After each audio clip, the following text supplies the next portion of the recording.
Welcome to the Thursday, March 7th, 2024 South Haven Planning Commission meeting. I call the meeting to order.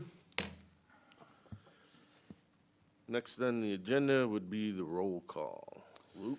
Clark Gruber. Here. Larry Heinig. Here. Eddie Polk. Here. Amy Nichols. Here. Michael Neese. Here. Bob Sherman. Mary Hosley. Here. Janice Varney. Here. Tim Stegman. Here. Next up, item 2, approval of the agenda. I make a motion to approve the agenda. I second. It's been moved and supported to approve the agenda. Any other discussion? Seeing none, all in favor, please say aye. Aye. All opposed, motion carries. Agenda is approved. Item 3, approval of the meeting minutes, February 1st, 2024, regular meeting. I move to approve the minutes of February 1st, 2024 regular meeting. Second. It's been moved and supported. Is there any other discussion? Seeing none, all in favor, please say aye. Aye. All opposed, motion carries. Item 4, public comment. Citizens in the audience may address the planning commission regarding items on the agenda for which there is no scheduled public hearing. And we have no public hearing tonight, and we have one item, item 5, 1068 East Wells Street. Comments on 7 also. Yeah, but I'm, depending on time, I may allow people to speak at that one, so. Anybody? Okay, seeing none, move on to unfinished business. We have none. New business actionable. Item 5, 1068 East Wells Street, Shasta Booster Station, site plan review. Kelly? And if you have any AV stuff, feel free to put it on the screen. Sure. Would you like an aerial right now on the I would. screen? Okay, I can do that. It's my naive way of asking you to do that. This may not be the preferred image.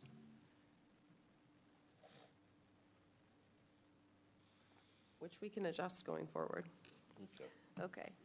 So the South Haven Area Water and Sewer Authority has submitted an application for a site plan review to construct a 1,584 square foot booster station at 1068 East Wells Street, which is a nearly 2-acre lot in the R1B zoning district where essential services are permitted by right. This project will be completed with additional work that does not require planning commission review, but includes some water main improvements along Dunkley Avenue and the addition of a new 1 million gallon elevated water tank at the Public Works site on 8th Avenue. For this evening, the Planning Commission is asked to review the site plan for the booster station. And as I hope you saw in your packet, the setback, height, and parking requirements are all met. There's no signage being proposed. Proposed lighting will be wall-mounted, and it will be shielded to avoid lighting neighboring properties and the night sky. The lighting sheets were not submitted in time to make it into the packet, but have since been provided to staff.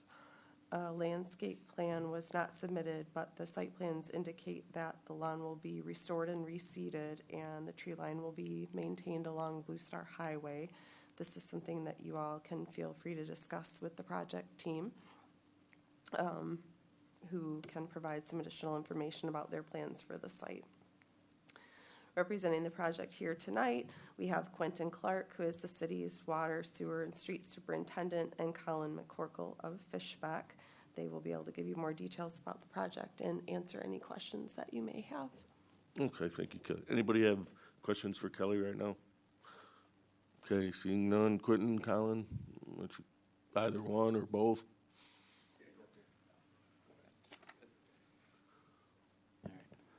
Thank you for the opportunity to come here and present this to you guys. I guess first of all, I can just go over the site here. You can see the driveway coming in. The building's really going at the end of that driveway, perpendicular to it. And we are going to remove some trees as part of the project just to get the water main in. And then the thought was to restore all the lawn in the area, so we'll have plenty of landscaping there. If there are any other trees desired, that can be added to the project. It hasn't yet begun. We can still add whatever the Planning Commission would like on that. As Kelly had indicated, the lighting wasn't, it was in the drawings, but it wasn't in the drawings that was provided to the Planning Commission. So I've since sent the data sheet to Kelly.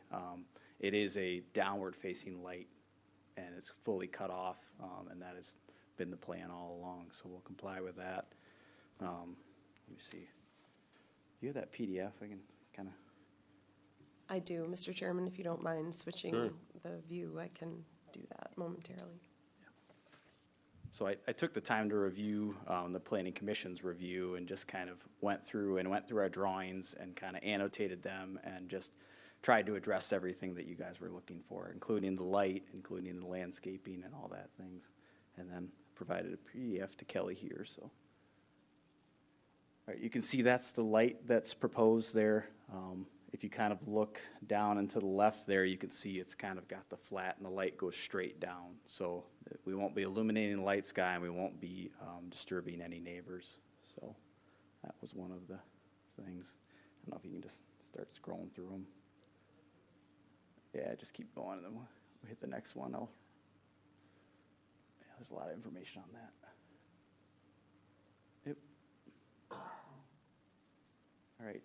Another note was about the fencing. That was on the architectural drawings. I know a lot of times it's on the civil. In this case, it was attached to the building, so it ended up being the architectural drawings. It's planned to be a 6-foot chain link fence. You can see some of the details of it there. There's nothing too fancy with it, you know, what you typically expect from a chain link fence.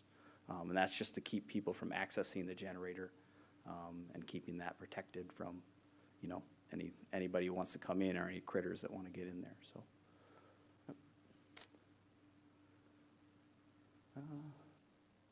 yep. And one other thing, Mike Dopp had requested a cross-section of the driveway, and so that was actually in another drawing. We have a full set of drawings, but we only provided what we thought the Planning Commission needed, and obviously there was a couple of things that maybe the full set would have been nicer, and then you guys would have found all these various things. But we can still provide that. If you guys would like, we can provide the Planning Commission the full set, so you can review any of these things that I've annotated on here. I also noted Mr. Stegman had noted that we didn't have any photos as part of this, so we can provide, we have a ton of photos of this site that we can provide to everybody if you would like. And even we can take a 3D view from our Revit file and kind of give you an idea what the building's going to look like with the block and the way the roof sits and everything else. So, yep. Okay. Anybody have any questions? I suppose this is a question for Kelly. I should have asked it, but with the submission around the lighting, then condition number 4 on page 24 is no longer applicable? I would have to double check what that condition is, but if that's All light the, fixtures should be shielded from adjacent property and avoid illumination of the sky in accordance with section 1710.1. That's now satisfied. that would be satisfied.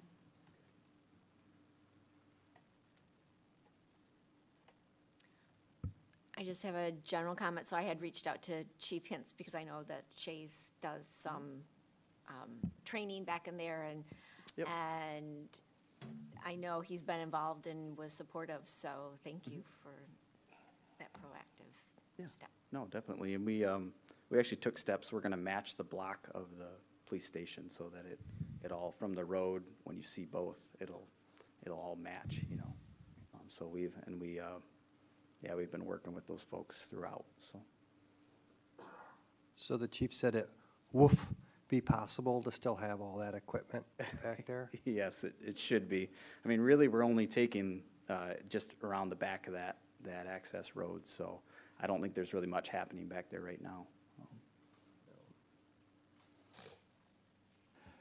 So the purpose of this is to allow the industrial park booster station to be taken out of service? Yes, Does that mean permanently, or, okay, yes, that means permanently, and really, it's less the booster station, it's more that standpipe that's there behind O'Reilly Auto Parts that's just in poor condition. It's been something we've been looking to get rid of for a while and working with the city to get rid of for a while, so we'll no longer have to rely on that. okay. We haven't seen any drawings of the area of the water tower, and I understand that's not the subject of our review tonight, but I do have concerns about how that temporary road will interact with the traffic on Blue Star Highway. Can you describe where that road will be located along Blue Star? Yes, so that road will be located, and I don't know, I thought maybe I had something in the PDF, but maybe not. Yeah. Okay, yeah. But it'll basically be on the northwest of the parcel that the DPW building sits on, so. But there's that parcel there's- doesn't come to Blue Star Highway. It does, actually. There's a strip that goes all the way to Blue Star Okay, Highway. all right. And it'll be along that part. And really, if you're from 8th Avenue, it's maybe another 500 feet down. It'll be a right into there. And the intention is to try to prevent, when you're building an elevated tank, you have a lot of concrete trucks, a lot of construction traffic. We don't want to prevent the city from, the DPW guys from doing their jobs. So the idea was to have this temporary construction road to allow those trucks to go. Yep, you can see there the road kind of bends off to the west there. I guess north is to the right. I had also put this together just to kind of show the extent of the tree removal. I know that was one comment that was made. Really, the only spot where we're not going to continue to have tree cover is by the DPW. You can see we aren't getting all the way to the tree line with the adjacent properties. Okay. But yeah, and we've been talking to the road commission as well, the Van Buren County Road Commission, about that construction road, and they've concurred it's okay to have.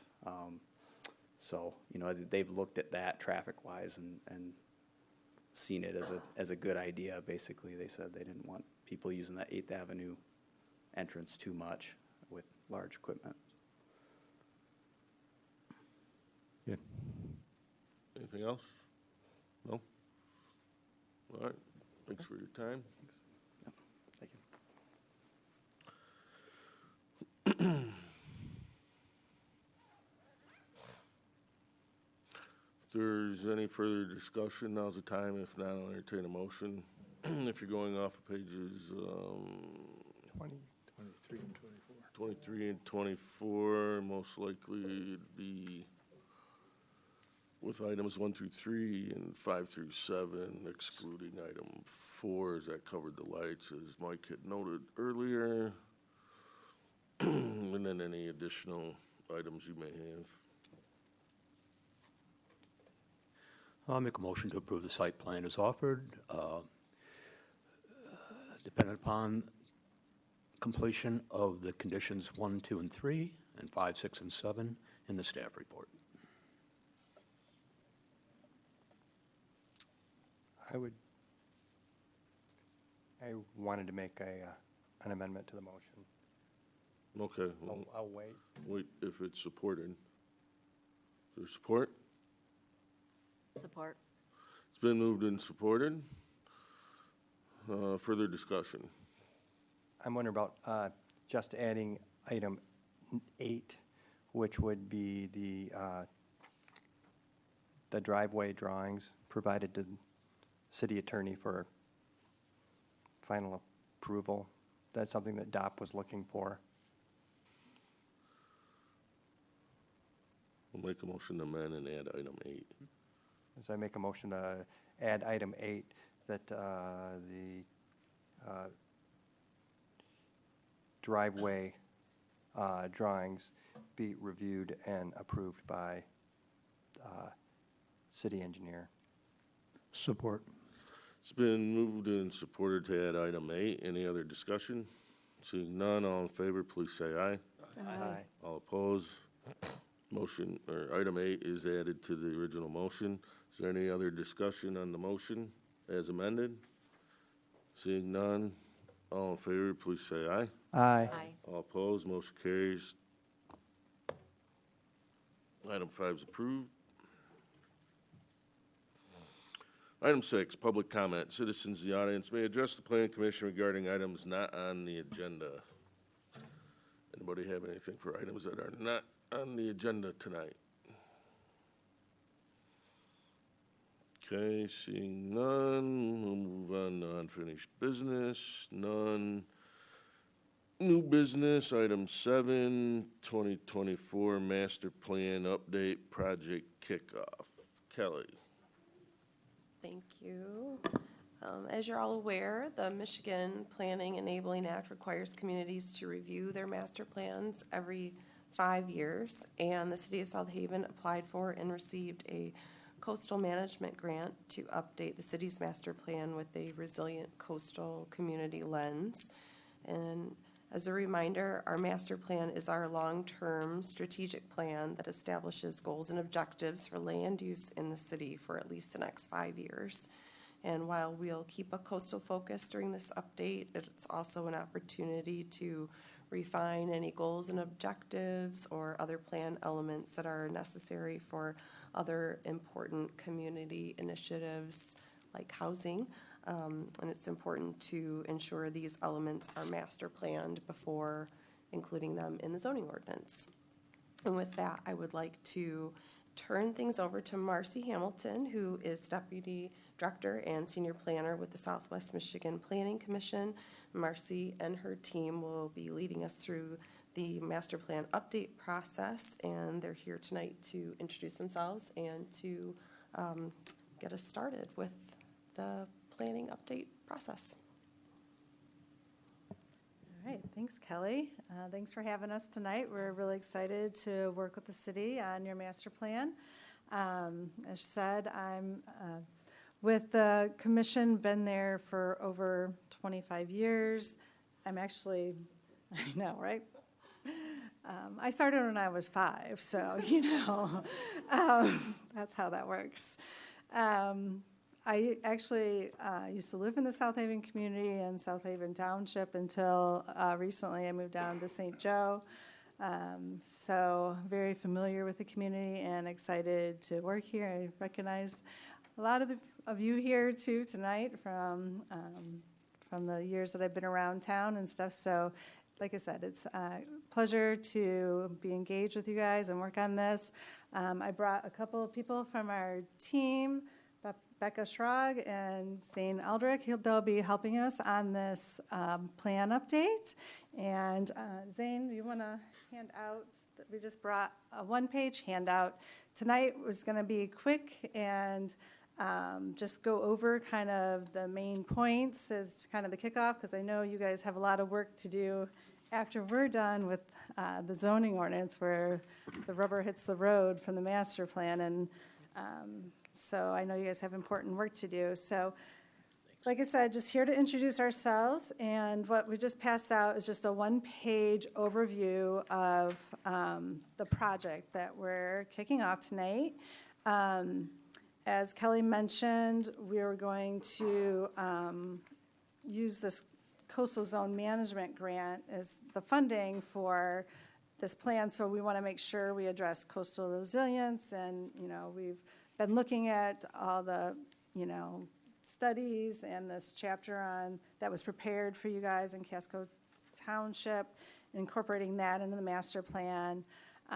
Making sure you guys stay RRC compliant with everything, looking at other environmental issues like stormwater management and things like that, and also as Kelly mentioned, housing, we all know is an issue in the community, and there may be some changes related to that, and anything else that when we're going through things, those are just kind of the major points that we selected. But if there's other things, and especially, if something comes up on your zoning ordinance work and you're like, oh, we need to get back up and put something in the master plan that makes, that all flow together, we definitely need to know those things as we go through the process. And right now I'm going to apologize on that 4th bullet. I did spell Ryan's last name wrong. So I do know it's spelled Ryan. I apologize. And anyway, then what I have after those 4 bullet points is just a kind of a really draft timeline of, we're on a quick timeline on this because of the grant. The grant ends at the end of the year. No extensions allowed. And so what we're planning on doing is, having a draft at the end of the year that we can submit to Eagle to satisfy that grant. It doesn't mean we're done. We'll stay engaged, make any final revisions through the adoption process, and make sure that it's a plan that, meets the needs of the community and that everybody is happy with. And so just because the grant says we have to be done, we'll be done and we'll have a product to give to them. but it doesn't have to be the final adopted plan. It can be like this draft plan. So I don't want you to feel like, oh my gosh, are we going to be rushed through this? And that's not the case. We'll stick with this project till the end and make sure we all have a product that we're proud of and want to have. So we've already set up, so tonight is obviously our project launch, meeting our team, and then we have set up a project website on our webpage on our website. That is a link. It's not a very friendly link, as you can see. So I've already talked to Kelly. They're going to put a link on the city's page that will take you to this project page, okay? So then we can use that, when we're in the public and, and when we need to communicate to people, this is where you go, the city's page, and then it links you there. If you want to spend the time and type all that in, you can get there, but we'll get that link up here by early next week.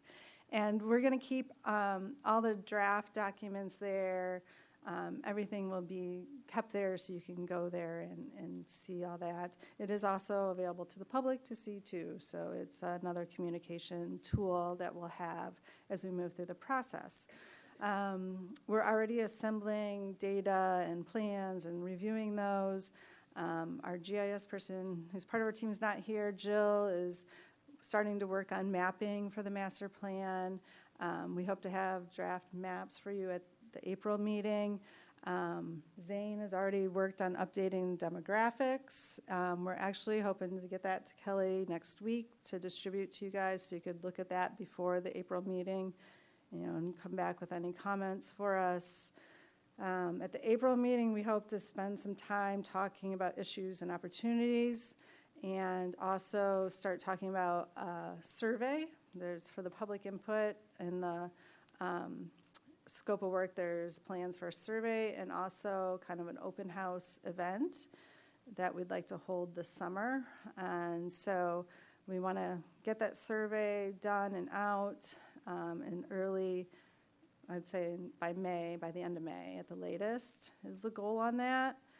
And then from there, once we get the survey back and analyzed, we'll move into looking at those goals and objectives and make any changes that we feel need to be made.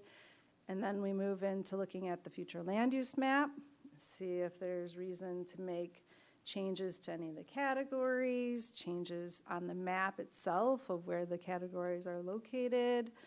And then we get into looking at the implementation strategies and see if we need to add anything there to the zoning plan and to the implementation. And that's when we hope to have the draft, after all that, written up and done and reviewed, at least by you guys, so we have something to submit to Eagle to satisfy our grant requirements.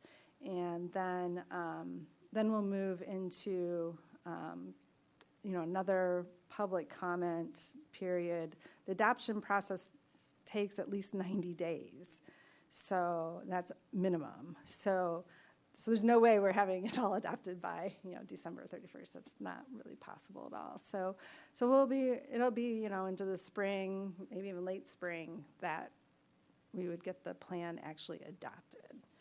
And I didn't ask you, Kelly, but are you a community where your planning commission is the final adoption, or does it go to council for final? They reserve the right to do the final adoption. Okay, so you guys would just send it to them for final approval. Okay. Every community does that part differently, so. But yeah, so is there any questions or thoughts or anything you want to share in terms of, if you already know some other major priorities that need to be in that top bulleted list, or any other questions about the timeline or process? I have questions too. Go ahead, Mike. Just a couple process questions, if you will. And first of all, I appreciate the enormity of the project ahead of you, trust me. I've done a few strategic plans in my life as well. Where in the process will we talk about the public participation plan strategy? Right. I think that's going to be an important part of our process here. Making sure that there's a balance between the different constituencies and that the public, I'll say it more succinctly, the residents have their time to have input for the plan. So I'd really like to see what that plan strategy is going to look like. One thing, looking back at our past plan, two things, actually. I remember sitting here 6 years ago, talking about this. And one of my main concerns is that this was going to end up on a binder, stuck on somebody's shelf, a check in the box. We met the state's requirement. Right. So I'll be looking for your team's recommendations on how we keep this a living document. I do note that the RRC does require annual reviews. Yes. We've not annually reviewed our master plan, Okay. so we're not in compliance with that already. I suggest it should be more than just the RRC. The master plan should be reviewed by the Planning Commission annually as well to see if we are making progress towards our objectives. We are a Planning Commission. Now, I've heard members of the commission, city manager say, yeah, but the master plan's not legally binding. That's correct. But state legislation does require us to find that all ordinances we pass must be tied back to a plan. If not the master plan, what plan? Then the third process point, will you be taking time to review our other community planning documents, including the Economic Development Strategic Plan? Certainly, I would hope we'll take a look at the past master plan. You know, quite frankly, taking a quick run through it, gang, I wouldn't touch the first 3 goals that we had in the current, because I would argue we really haven't made much progress on those goals, and they're still applicable. Yeah. So maybe there's a chance to save some labor if we can take a look at what we had in our Oh, current yeah. master plan and say, are these still? Yes. That is definitely the approach we're taking. We're starting with the 2018 plan, and everything that's still relevant stays. You know, we're updating the demographics, and it obviously, but like you said, that's why, you know, we'll refine goals and objectives as needed. I mean, if you say they're all still relevant and good, then, you know, why, if they're working and they still need to be accomplished and they still meet the needs, then we'll keep them. So, yeah. And from a planning standpoint, it's just my opinion, but Yeah. I mean, there is a hierarchy of documents here. We do have a city vision that we put considerable resources and time and public input into.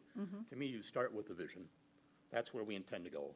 The draft, the master plan is our next 3 to 5 years towards obtaining that vision. Right. Then below that, we'll get into the goals and objectives that we expect city management to pursue to reach those goals and objectives. So to that end, and I know you will, I actually thought the last group did a pretty good job. But if this can be written with checkpoints in it so that it does become a living document, and we recognize that this is not one and done, elsewise I would suggest that maybe one option, if we're not willing to do that, we'll just re-adopt the 2018, and we'll put the check in the box that we revisited it. So please, let's not waste the city's money by having another binder sit on people's shelves. It's a working document. Lastly,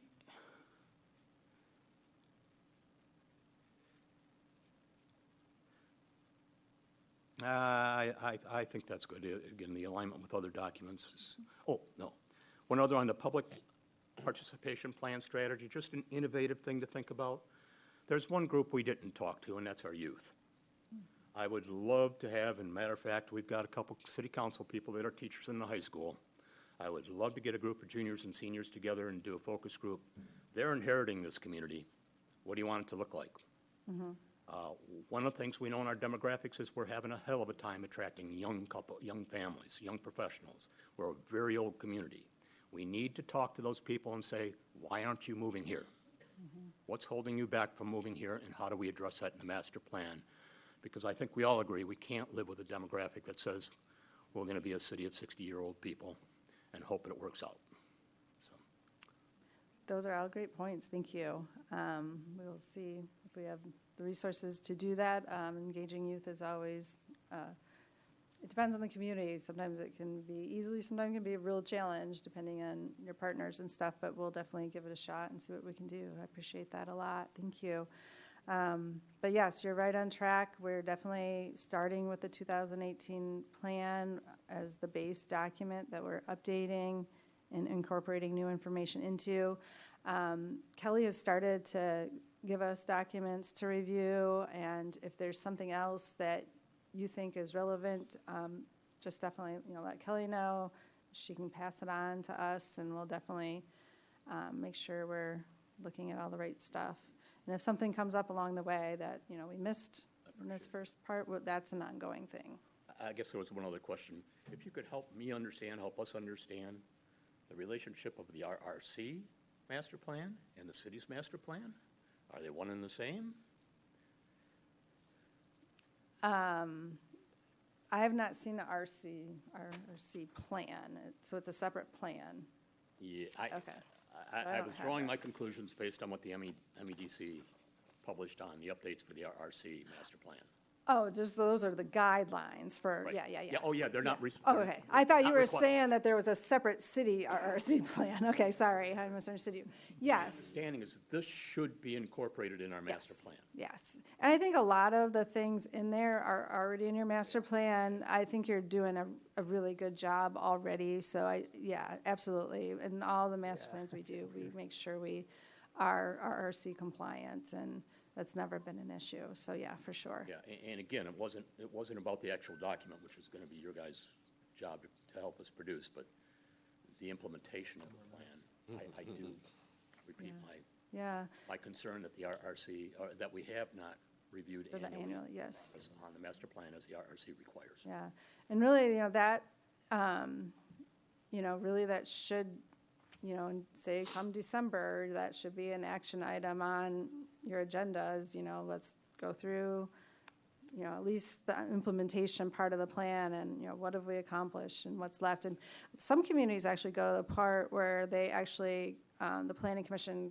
creates kind of a little summary report that they submit to council.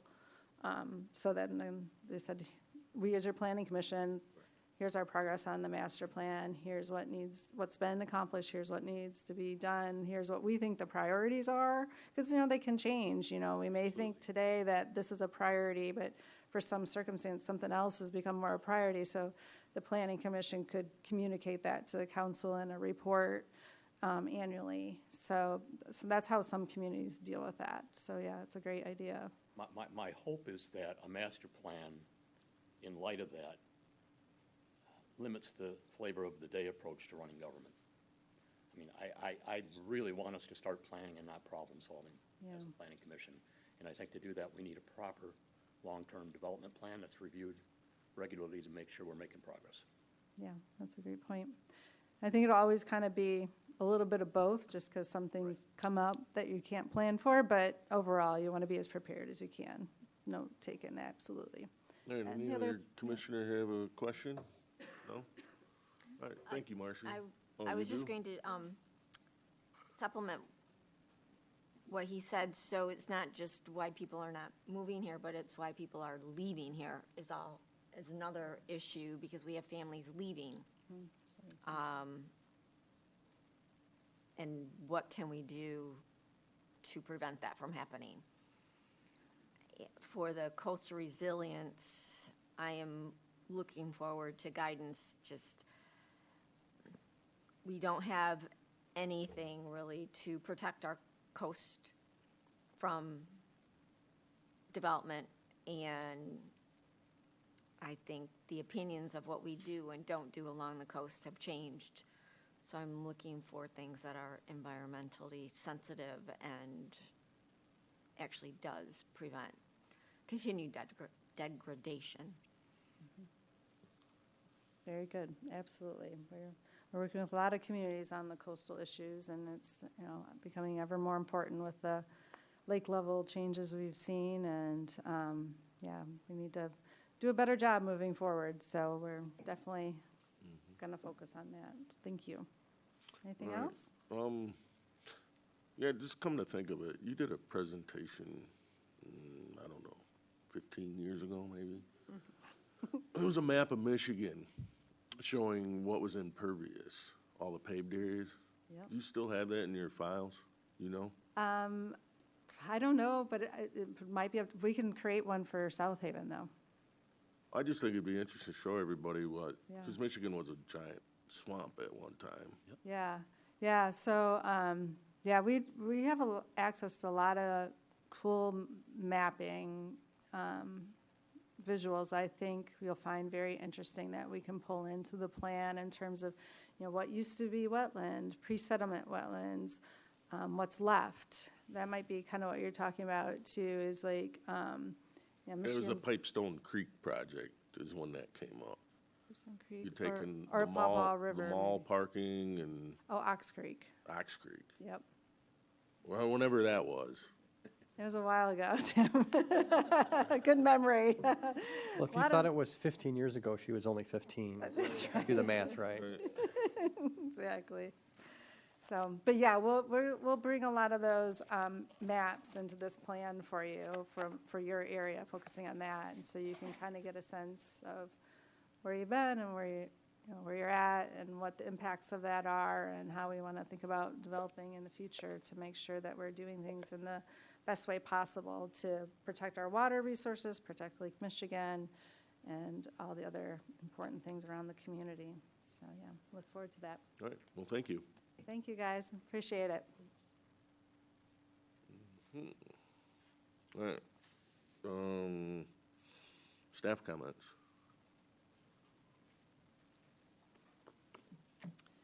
I wanted to let everyone know that we received a notice from Casco Township that they will also be beginning a master plan process. And they are very early. It's just an intent to plan, and their draft plan will be available at some point later on the township website. Commissioner comments, Clark? Just welcome back. I guess you were sick, and happy birthday week. Happy birthday week. No cake this time because it's not your actual birthday today.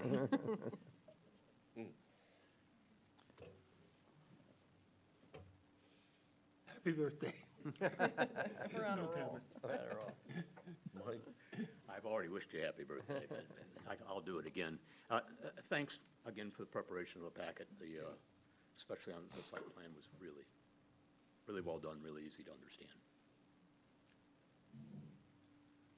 Well, I didn't know, so happy birthday. And yes, the information for the site plan was very helpful. Thank you. I also appreciate that you videoed the housing workshop. I wasn't able to attend because I was out of town, so I was able to see it on the city website. And I really appreciate that that was done. And thank you, Mike, for your comments with the master plan, and also thank your team for being here and explaining that to us today. You gentlemen may think that we weren't terribly interested in your project because we didn't discuss it, but the reason is Kelly has done such a good job of presenting it to us that we couldn't think of a good question to ask, so thank you. No, nothing more. Okay. So here's some homework for you guys. Find out what the current population is and the number of current dwellings in South Haven. That one's pretty easy. And then contrast that to when South Haven had its highest population and what the number of dwellings were at that time. And then at our next meeting, you can tell me what you found out, and we'll look at that fraction, how they compare to each other. And Tim, if I might suggest as an addendum to that, when we're looking at residences, let's see if we can't separate those that are residential and those that are acting as short-term rentals. Well, you can do that. I shall. That'll be part of your homework. Very good.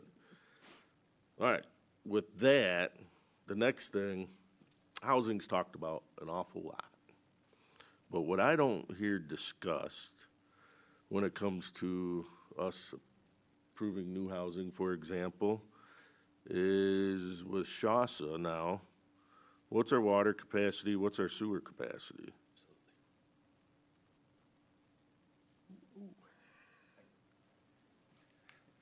So, no, don't answer. Oh, okay. Do not answer. Do not answer right now. This is something I want you to start thinking about because I know the water plant, we've never put in a new intake pipe. So therefore, we can't produce any more water than we did before the new plant, right?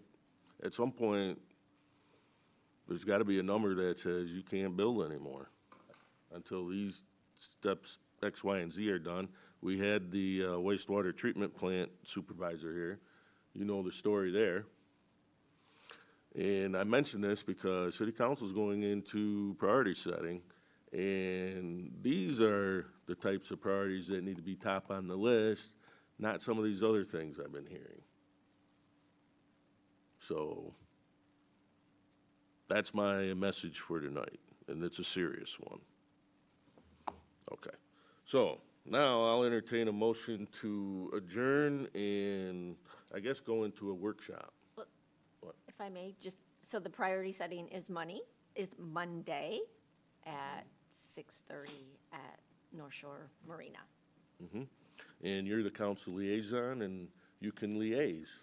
Well, were you already looking at some of the things I was going to be suggesting? Or you were Because you hit looking the in nail on mine, the one of head. the two.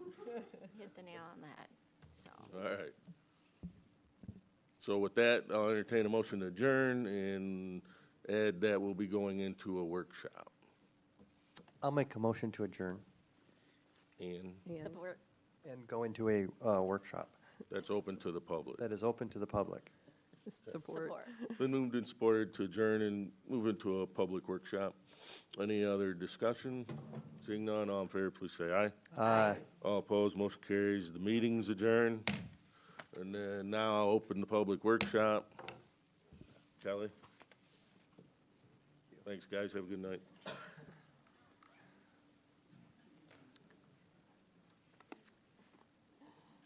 Luke, is there a separate agenda here? Thank you. We have to open it ourselves, I think. It doesn't matter, the agenda didn't Yeah, say anything. the agenda for the evening is to discuss the zoning ordinance. So I have no special remarks prepared for this evening about the zoning ordinance update. I hope that you all received the memo that Andy Moore prepared with 7 or 8 discussion topics for the evening. And Andy, if you're ready, I'm going to turn it over to you. Okay, and then prior to you starting, it's 7:45, so I think we'll go for 15 minutes, take a 5-minute break. Okay? Did you say 15 or 50? 1-5 or 50? I said it's 7:45, so that's 15 minutes. 15 minutes. Yep. Then we'll take a 5-minute break, so, and you'll go over, what do we have, 8 topics right now to go through this evening? Big topics to do in short amount of time. Yeah, so we'll get through as many as we can. And, yeah, make sure your mic's on and There we pull go. it. Is that better? Hello? There we Pull go. it All right. closer. That's way better. Yeah, but you can't go home and watch it. You have to stay here. So do we. Why, run home, get some dinner and bring it back for us, Yeah, we Pat. would have brought you dinner had we known. Yes.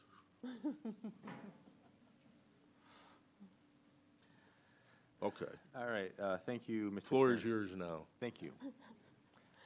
So a month ago, we presented to you the initial draft zoning ordinance that we've, spent the last 15 or so months on working through cover to cover. We mentioned at that last meeting, there were a handful of issues that we wanted to present to you for discussion.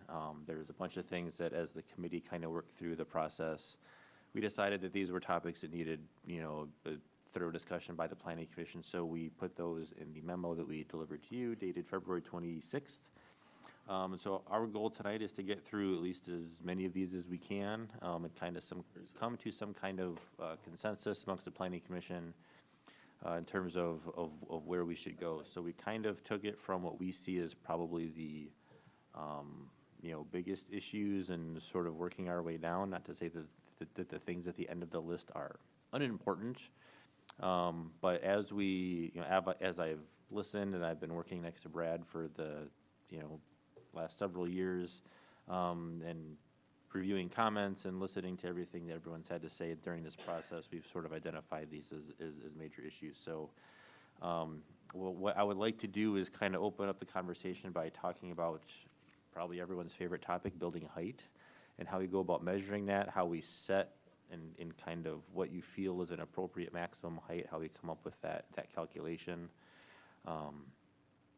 Some of this is, as you know, is fairly technical right now. In your zoning ordinance, you have a 35 feet or 2-story requirement. We have proposed to eliminate the story requirement and just go with a number, right? So for a simple ease of administration and the fact that floor heights, story height can vary depending on the height of the floor of the building itself, and trying to make life easier for staff. Our thinking was initially to just go with a simple number, but we also haven't at this time changed any of the ways that median grade or average grade or natural grade is defined. So I guess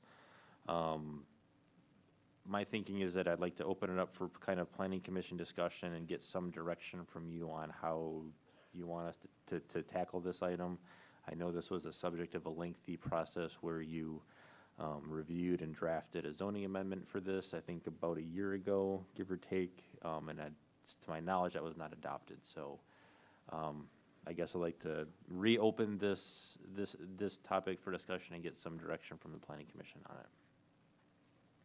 Okay, who's first? Oh, I'll jump in and get it out of the way.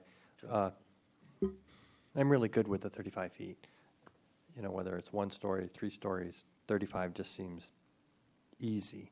Because I've seen some really uniquely designed homes, and I maybe wasn't sure the number of stories. But 35 feet seems to be 35 feet. And how to measure it, I don't know if I have a solution or not.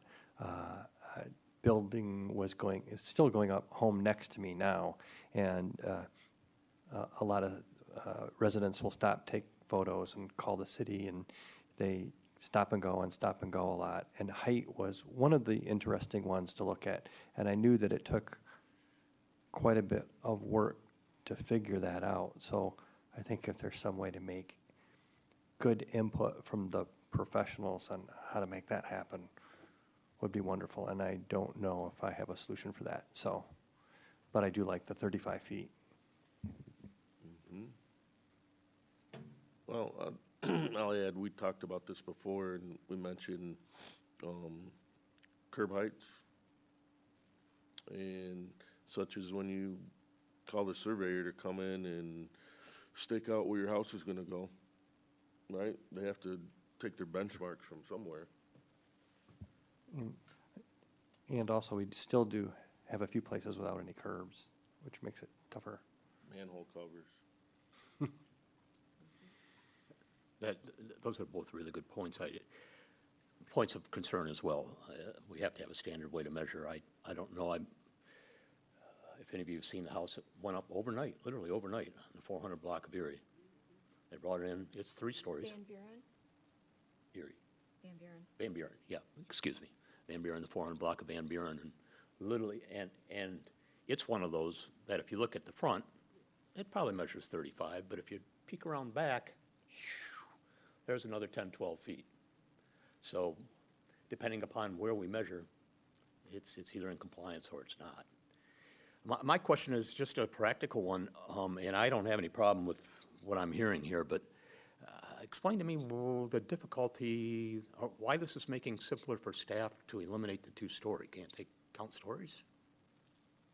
Well, they can count stories, but if if you have if your maximum height is 2 stories or 35 feet, if you have the typical 8-foot residential floor, then your building is not going to be that tall. If you have a building where they have larger ceilings or some kind of unique design where your story might be 10 or 12 feet, then that changes what that looks like. So to me, 35 feet is a less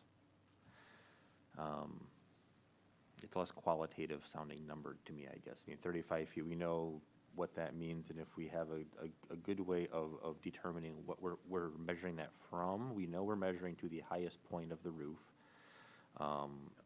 that, I think, gives us the most predictable way of sort of determining height. And one of the goals of this entire process has been to come up with ways through administration that everyone sort of knows what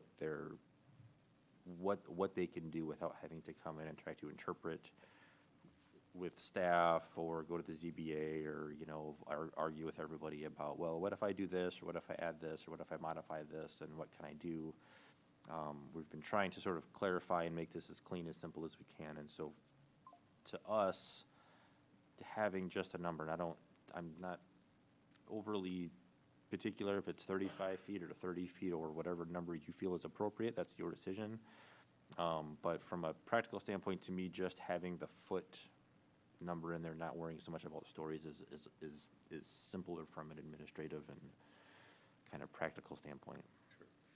I guess for me, again, the primary concern, and it's difficult in our city because we make ordinances that treat every neighborhood the same. And quite frankly, protecting the tradition and character of a neighborhood, 35 feet, may look okay in some neighborhoods. In some neighborhoods, it sticks out like a sore thumb. Again, I'm not picking on the house on Erie, but it's clear that it's at least a 6-bedroom home based on the count, one car garage. I mean, it doesn't fit in with the character with the rest of the houses on that block. But nonetheless, it's allowed. The other question I have is, what's best practices for neighboring communities around height? Do you have any data on that? So pretty standard typical languages for a residential neighborhood is 35 feet or 2.5 stories. That's really, really common. A lot of them But the have. stories is part of the. They have that in there, and I don't like it, but we see it all over the place. And that goes back decades, probably. That's been in zoning ordinances since the 70s, probably, or before. We see stuff in smaller communities around Michigan that were probably written in 1984, and they all say 35 feet or 2.5 stories. So that's really common. That being said, there's no reason why you can't deviate from that because of the character of the city, some of the unique challenges you have in terms of topography. And that's probably the most significant factor for you guys in a lot of ways, is that your city is not necessarily just sitting on a flat surface. You've got dunes, you've got topography, and so sometimes in those areas when you have a lot where you have 10 or 12 or 15 or 20 feet of grade change over the course of a lot, if you measure height from the beginning versus, the street side versus 40 feet back, you can have a huge difference, which can drastically impact the height. So those are some of the things that we've been trying to grapple with when we come up with a reasonable and sort of predictable way of calculating height. Understood. Appreciate it. My last question, and this might be to you guys, you might know better than. Do we have any regulations on how high a ceiling must be in a room? I mean, could I build a 6-foot ceiling in a room and call that? So there are building code standards that say you can't have less than 7 or 7.5 or something. Do we have that in our code of ordinances? It's a building code, so it's like a statewide standard. Okay. It comes in through the building permit, right? Yeah. That references the Michigan Building Code. Yeah. Yeah, my concern, if we don't stipulate stories, somebody's going to try and cut it down to 6 feet and put in a couple more bunk beds in there. Okay. Yep. That satisfies. I think the whole intent with the stories has always been, and what I've always heard was to have a 2-story home with a peaked roof that has dormers. That has always been the intent of that. And that was to keep the quote-unquote character of the neighborhood. And now that's kind of gone away with these flat roof, 3-story, 35-foot tall, high density. Yep. Sure, and again, it's a matter of design taste, and certainly each of us can have our opinion on it, but I look for zoning to help when we talk about protecting the tradition and character of a neighborhood. I also consider the architectural tradition and character of a neighborhood. And we have a lot of great craftsman homes on that block, and all of a sudden, I look at this new home on 400 block area, and it's just a tall, single, let's see how many people we can fit in the structure, rather Yeah. than trying to fit in it all with the character of the neighborhood. Well, and I think that that is where, when we amended the zoning ordinance in 2015, this two-story limitation was missed in the transcription into the official record. And I am actually the one who identified that because I was trying to appreciate how has the character of the homes changed. And that's when I realized these taller homes, larger homes. And correct, I believe that without the floor limitation, you are getting uncharacteristic homes, like the home at St. Joe and Elkenberg at the northeast corner. I mean, the original plans for that home was 2 stories. And I think when they saw the 3-story towers in Trailside, which still could go because it was a PUD, that is when it changed at that corner. And, I mean, the city council, the changing to just the feet failed at city council in July of last year. And then it was never brought back to city council. And I'm a bit confused as to why this policy decision is part of the recodification as opposed to taking it back to city council for direction. Well, I don't think I would agree that it's a policy decision. I think we're more looking at, how we're measuring something. And I think, a policy might be that we want to, protect the character of our neighborhoods and not have excessively tall buildings and things like that. This topic in this zoning ordinance entirely is less of a policy exercise and more of a, practice and implementation of regulation exercise. So, I don't know that I would characterize it that way. This will get back to city council, obviously, as part of the review and adoption process. So there will be an opportunity for input there. The reason why, again, we know that this went to city council last year. And we did not incorporate any of the other, there's a lot of changes in terms of how we're measuring grade and accessory buildings and all this other stuff that was in the amendment that we did not include in the overall rewrite, but in the overall, necessity and kind of frame of reference for us and trying to simplify this seemed like a pretty simple way to do it. And again, if there's concern about the height, our thinking was that we can just go from 35 to 30. Or 35 to 20, whatever, or you could vary it by zoning district. So downtown you're taller, and R1A and R1B or maybe at 30 or something like that, and R1C maybe it's, you can change it based on district and try to sort of have a finer grain control over what you're doing that way. But this is more of just a simplicity of administration and not trying to, make any landmark policy adjustments. Yeah, my concern with having it per district is you would be creating non-compliancy with the different buildings that are already there. Yeah, In you could. the lengthy process at the Planning Commission last year, I mean, there was discussion about 30 feet, 35 feet, and it ended up being 35 feet, no story. The city council didn't accept it. So although it does go to simplicity, it really goes to the character of the neighborhood. And it seems that it would be more efficient to get guidance from city council of what they would want, because I know the story limitation was dropped in every single district where it currently exists in the recodification. Well, I mean, so that's one of the reasons why we flagged it here, right, is so that we can get some direction from the planning commission. I mean, the zoning ordinance is your baby as a planning commission. I mean, this is the primary document that you're working with in addition to the master plan. So we know that we don't have all the answers with respect to height, and that's why, we didn't go whole hog into this thing and tell you what we think that you should do. We wanted to sort of defer to the planning commission's judgment again. In the interest of getting this overall project done and sort of completed, and understanding that maybe in the coming, months and years, there may be some fine tuning to do.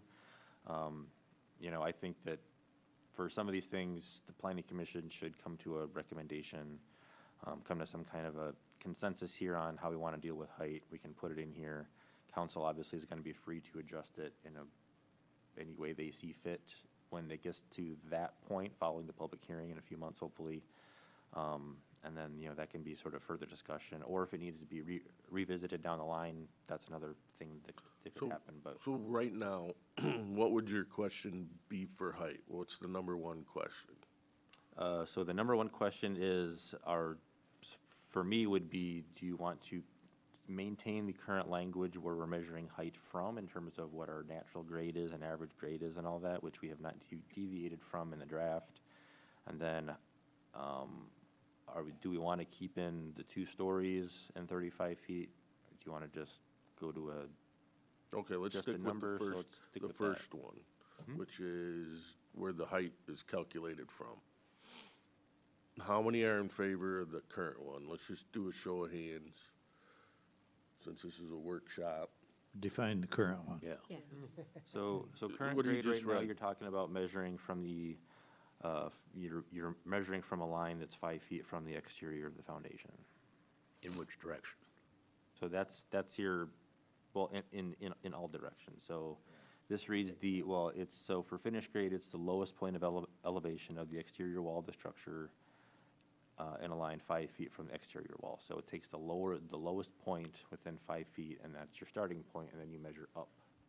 So From if there. you have a walkout and front facing is 30 feet, but you go around back in the walkout, there's another story. We will measure from the back, not the front. So We would measure from the lowest point of the foundation. so for the average grade, it's the mean. So you take the average of the lowest and the highest. So if it's a walkout, got a point that's, 600 and a point that's 610, you'd measure at 605 and then go up from there.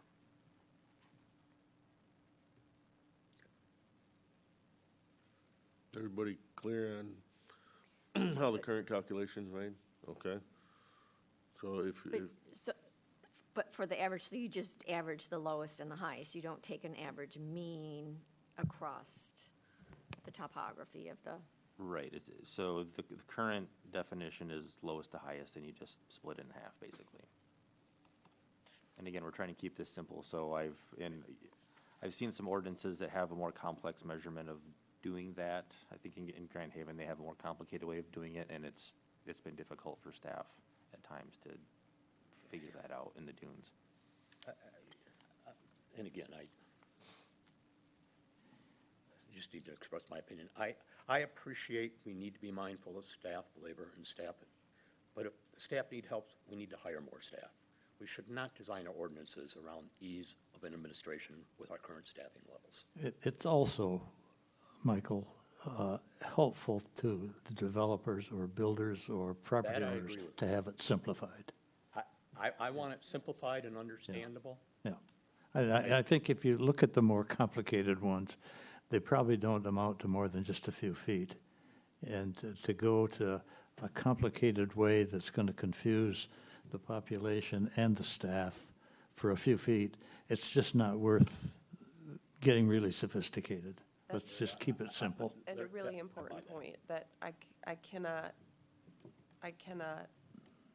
understate how important that point is, because when the ordinance becomes too complicated for staff, it is also too complicated for the contractors and the lay people that are submitting permit applications to us. And then when the applicants are unable to complete the application requirements, we get to a point where either we have to continue to deny the applications, or staff has to complete the applications for the applicant. And neither one of those is a good option. We need an ordinance that, with requirements that are understandable by staff and by others who are using it. I have no argument with that, but I'm also looking at this practically. If I'm a resident and I'm walking on the sidewalk down my street, I pull out my iPhone and I measure the height of that building. I mean, it doesn't need to be complicated from that angle either. We need to make it understandable for the residents as well to say, what's going to happen in your neighborhood and what's allowed. and towards that end, I'm also very cautious about the original grade and the finished grade because of excavation and also bringing in dirt? Because we know it happens. And how does that factor in? Because that affects runoff and Yeah. what happens on the adjacent property. Yeah, and I think that's why it's measured from a line 5 feet from the exterior, so we're not, so if someone is trying to, mound up a bunch of fill and then put their structure on top of it, we're not measuring from the foundation point, we're taking a distance away from the house to help account for that. I think that's why that's written that way right now. And I think that there are, I'm sure, exceptions, but I think generally that probably works okay. My concern is I think it's usually measured at the exact 5 feet. I don't think it's clear that it's the lowest point in that 5 feet measurement. It's not a, Yeah, I mean, that's how it reads for when we're talking about the finished grade.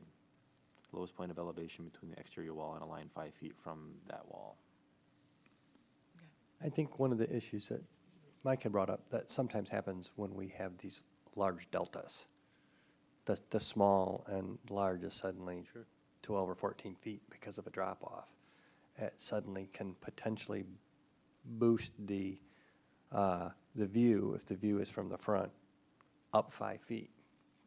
I wonder if there's a way to make it easier to use what we have, but not to allow a delta between the large and the small of more than X.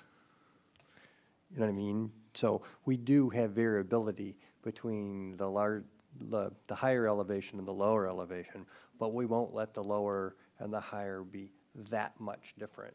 That might help some of these, the St. Joe Street where because there was almost a 10-foot drop, you got a 5-foot boost in your overall height, potentially. And I don't know if that would make it easier for staff and/or others as well, because that doesn't seem like that hard of a calculation. Go ahead, Brad. Yeah, what you're saying is it is the average between the 2 points. However, it can't be lower than a certain point. It can't be higher than a certain point. It can't have such a delta that the difference between the low and the high If can't it be more exceeds it than or- yeah, X either number way. of feet. Am I hearing you right, Clark? Then that would give us a little flexibility in terms of neighborhoods, because the delta would be different in some neighborhoods from others. Is that what I'm hearing or not? So you're more concerned in the houses where there's a drop off, so suddenly someone can boost their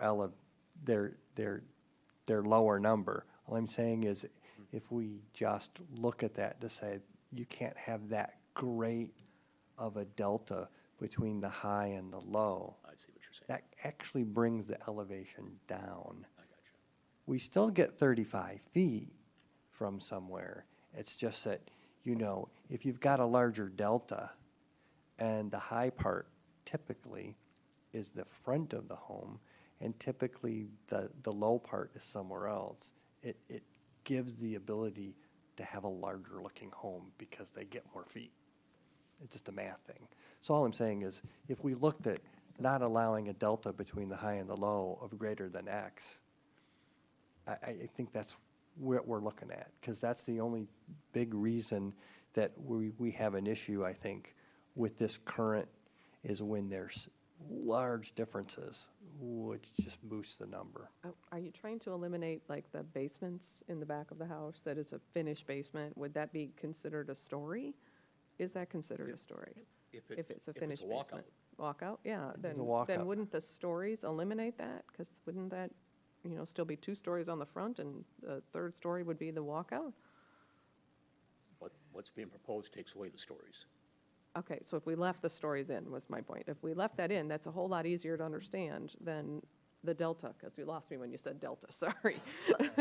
and the basement is, but that adds a different issue then, because of the basement, the way it currently is worded is the basement is not a story if more than half of it is covered. So if they'd have just a little bit of it uncovered to allow the walkout, it's not a story. not straightforward. Yeah. It seems like if you would just use the highest point and you don't get an average when you have a walkout, that would, if there's no delta, then, Yeah, I don't know why we just don't do that. Let's not have any delta. Let's measure it from the lowest point, highest point. highest point. Oh, now you're giving it away. Just have one measurement, and let's make it real easy. You know, Mike, Find it where it's the lowest on the ground, measure it from there up to where we designate the rooftop.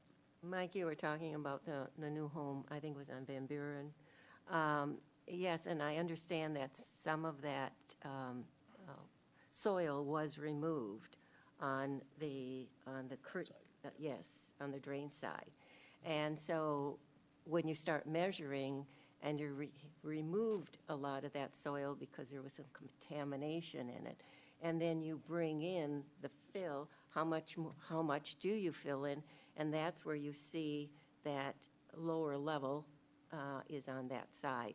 So I'm just saying that when you start moving soil around for a variety of things, it can really skew that measurement.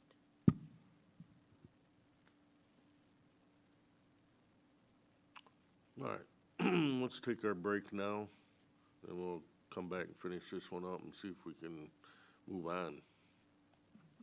Sounds good.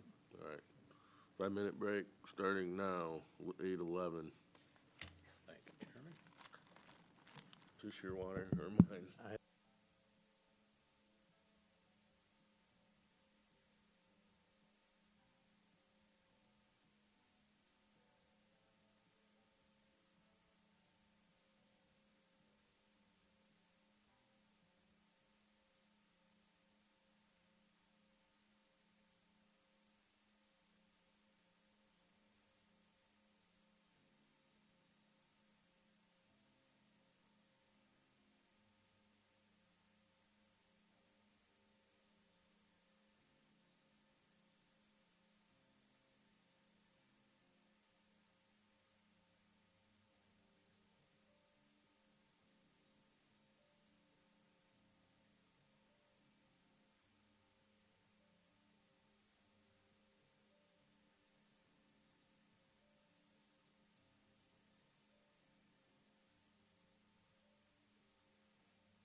session. We're still discussing the building height. So how can we move forward? So we only have a limited amount of time, and we have 7 items, hopefully, to discuss this evening if we can. 35 feet, I don't think there's any desire to move away from that height, is there? Not the height, but would like inclusion of stories. Just, again, I reiterate that the city council rejected in July of last year just height. Yeah. I mean, for the sake of moving forward, we could put the 2 stories back in for those residential districts. And I would Seems ask, to be the is- largest Is it 2 point of stories or concern. 2.5? 2. Well, no, Thank- so in 2015, it was modified to 2 stories, because it used to be 40 feet or 2.5 stories. And then in 2015, it changed how it was measured and was put to 35 and 2 stories. All right, so we're happy with that. What's a story? Area between floors. Yeah, so floor to ceiling, it would be a story. And then, so with the way that the current draft is written, if we have, so if the, you know, if we're talking about a walkout, so if more than 50% of your basement is surrounded by earth and it's more than 50%, you know, if it covers more than 50% of that basement area, then it's a basement. And if How it's about- less how than about that, the it's a attic? story. How about That- the other part of the house, the attic? Well, an attic would probably be a story if it's I mean, I guess it depends on how the attic is built, right? I mean, if it's functional as a room and there's stairs up there, then I would consider that to be a story. If it's a, 3-foot tall storage area, then it's not, in my view. So I think if, leaning on kind of current practice, so we have, I think a basement better defined, and there's a graphic in the ordinance now that illustrates what that is, and then if we take that, keep the 35 feet, add in the 2 stories as it exists currently, it's not a change from what you currently have, but I mean, hopefully that'll at least, move us along, and if that's something that everyone's comfortable with, I'm fine with doing that. Has the definition of an attic in a story been a problem, Kelly?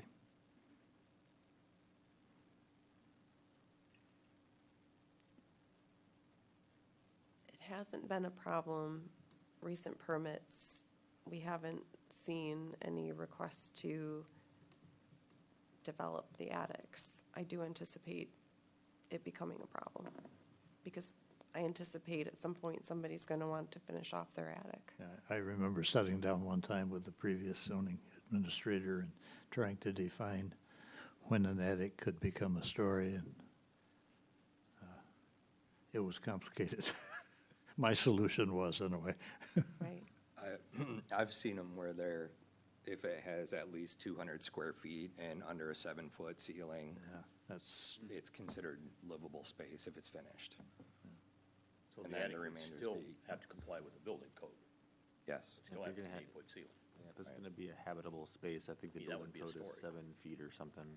Right. Yes. But they give you a square footage minimum, so if it's Yeah. 20 square feet, they're not going to consider it a story. The intent is if it's livable space of any type. it's a Correct, story. and that's just what I've seen in other ordinances.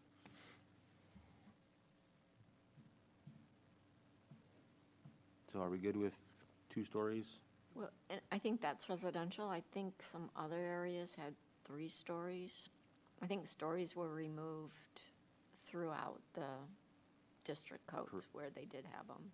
Correct. They were because the stories were inconsistent throughout the previous document. And the effort was to be consistent in whether or not there was a story requirement in addition to the numerical height requirement, or just the numerical height requirement. But some districts are different, like CBD, Yes. so that would warrant more stories. Yeah, CBD, the max height is 45 feet, so you could do 4 stories in a downtown building. Well, I think the current current story is 3, isn't it, in CBD? The current Yeah, is that 3, sounds right. 3.5. But again, I mean, if you're in a commercial space, you can have taller ceilings, so you could, again, to me, in your downtown, I mean, one, I wouldn't be opposed to a fourth story anyways, if we're talking about density and activity and, you know, housing or offices or whatever, but, with these commercial buildings, a lot of them are gonna have more than a 8-foot ceiling, right? You'll have a 10, 11, 12-foot ceiling perhaps, so you could have, 3 stories could easily get up to 45 feet. So in that case, we just dropped the story requirement and kept it at 45 feet in the downtown.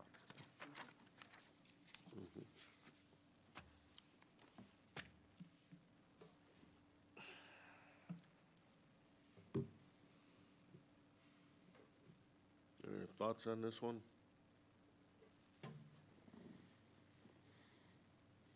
Pretty much unchanged? Okay, that's fine with me. So the next, items 2 and 3 on our list are kind of related. But were we going to redo the grade? Because I think the definitions in the amendments may have been better than the current It's ones. the same, They are the same? Yeah. Okay. yeah, for like average grade and finished grade and that kind of stuff, it should be the That- exact same. I'll double check. but No, I'm- I mean in the proposed amendments that didn't pass. Oh, so we did not incorporate these grade definitions into our draft. So what we have in our draft is the same as the existing zoning ordinance. Okay. No, that's a good observation. So items 2 and 3 are kind of related. So lot coverage, you know, stormwater has been a topic of conversation and how we deal with that, especially when we have some of these smaller lots. People are erecting larger houses, paving more of the yard spaces. So there's a couple of things here. One is that we're calculating lot coverage based on the area of the building measured at the wall, not including the overhangs. Again, that's a simplicity thing. And also, you know, when you're at the ground level, you know, there's not an overhang there. There's, underneath the overhang, there's still, you know, pervious land. You know, that being said, because we're calculating this differently now, it could be appropriate to modify some of those maximum lot coverage requirements down a little bit, since we're doing the math based on a smaller area, if you're not including an overhang, right? And then related to that is we added in what we called minimum green space requirements. And basically what we're thinking about here is that and this is primarily, again, in some of these residential neighborhoods, we want there to be some minimum amount of a lot that is permeable. So, you know, we know there are examples of people basically paving their entire lot, and that's a concern for us. And so I think one way that we can deal with that would be to have either a minimum green space requirement in the ordinance, or conversely, you could have a maximum impervious surface calculation that would be different from lot coverage. So lot coverage is just based on buildings, right? So it's your accessory building and your house. That's what's going to be the basis for your lot coverage calculation. But we could also include a maximum impervious surface type of calculation that would be a larger number, right? So that would include your driveway, a patio, any other, you know, paved surfaces on your property. So that, and again, the idea would be that we would want to make sure that all of these lots have some minimum amount, 20%, 25, 30%, whatever that number is, I'm not sure, some minimum amount of land that is a porous or permeable surface. So in the draft, we have each of the dimensional tables for each of the districts. We have a minimum green space requirement. So like in R1, it's 20%. That's an R1A. R1B, it's 25. R1C, it's not in there because those lots are really, really small. That are Monroe Park, as we're calling it now. R2 is 20% minimum green space requirement. So again, we're looking at ensuring that every lot has some amount of impervious surface on it. So again, the lot coverage discussion, the stormwater discussion, and this minimum green space discussion that are talked about in items 2 and 3 in our memo are all kind of linked together. So again, we're just looking for some overall direction and feedback from you in terms of the approach and what you, I guess, think is workable. Yeah, with regard to lot coverage, it's not just the eaves are no longer counted. Unroofed decks are no longer counted. Before, they were counted if they were 4 inches or less above the finished grade. Landscaping structures are now no longer covered. And so, you know, it's not just the eaves that were removed, structures were removed from determining lot coverage. And I know from the minutes that the recodification committee decided not to include pools in lot coverage. And what I've heard from residents is that they would like those included in lot coverage because they are completely impervious. So I guess a couple of things. I think, so this might be where some discussion of the overall, you know, impervious surface conversation, I think is where this is headed, because when we talk about lot coverage, we're primarily talking about things that are covered by buildings. And so, you know, a deck we took out because your typical deck has spaces every 6 inches or so where water can get through. Typically underneath that deck, it's, you know, there's just open ground where water can run into that. It's pretty common to not include that in a lot coverage calculation in my experience. But when we talk about something like pools and the surrounding patio, then immediately to me that brings into mind, okay, then we better also include patios and then also driveways. And that sort of, and I don't want to go in circles, but that brings us back to the idea that we're talking about impervious surface versus regulating the bulk and size of buildings and how much space they're occupying on the property. So I think this kind of tiered approach where we're talking about overall impervious surface and then buildings, you know, building size should maybe be handled separately, which is what we're attempting to do here. Would you clarify, so a crushed rock driveway, would that be considered pervious or impervious? If it's like a, well, does the city allow like a gravel driveway? I mean, typically I don't think. Well, we don't allow gravel, but we have permitted some crushed stone if it's a clean stone. Mm-hmm. Well, and in those 2 instances, that clean stone has washed into the street and into the neighbor's driveway over this past winter and has just really made havoc with the adjoining properties.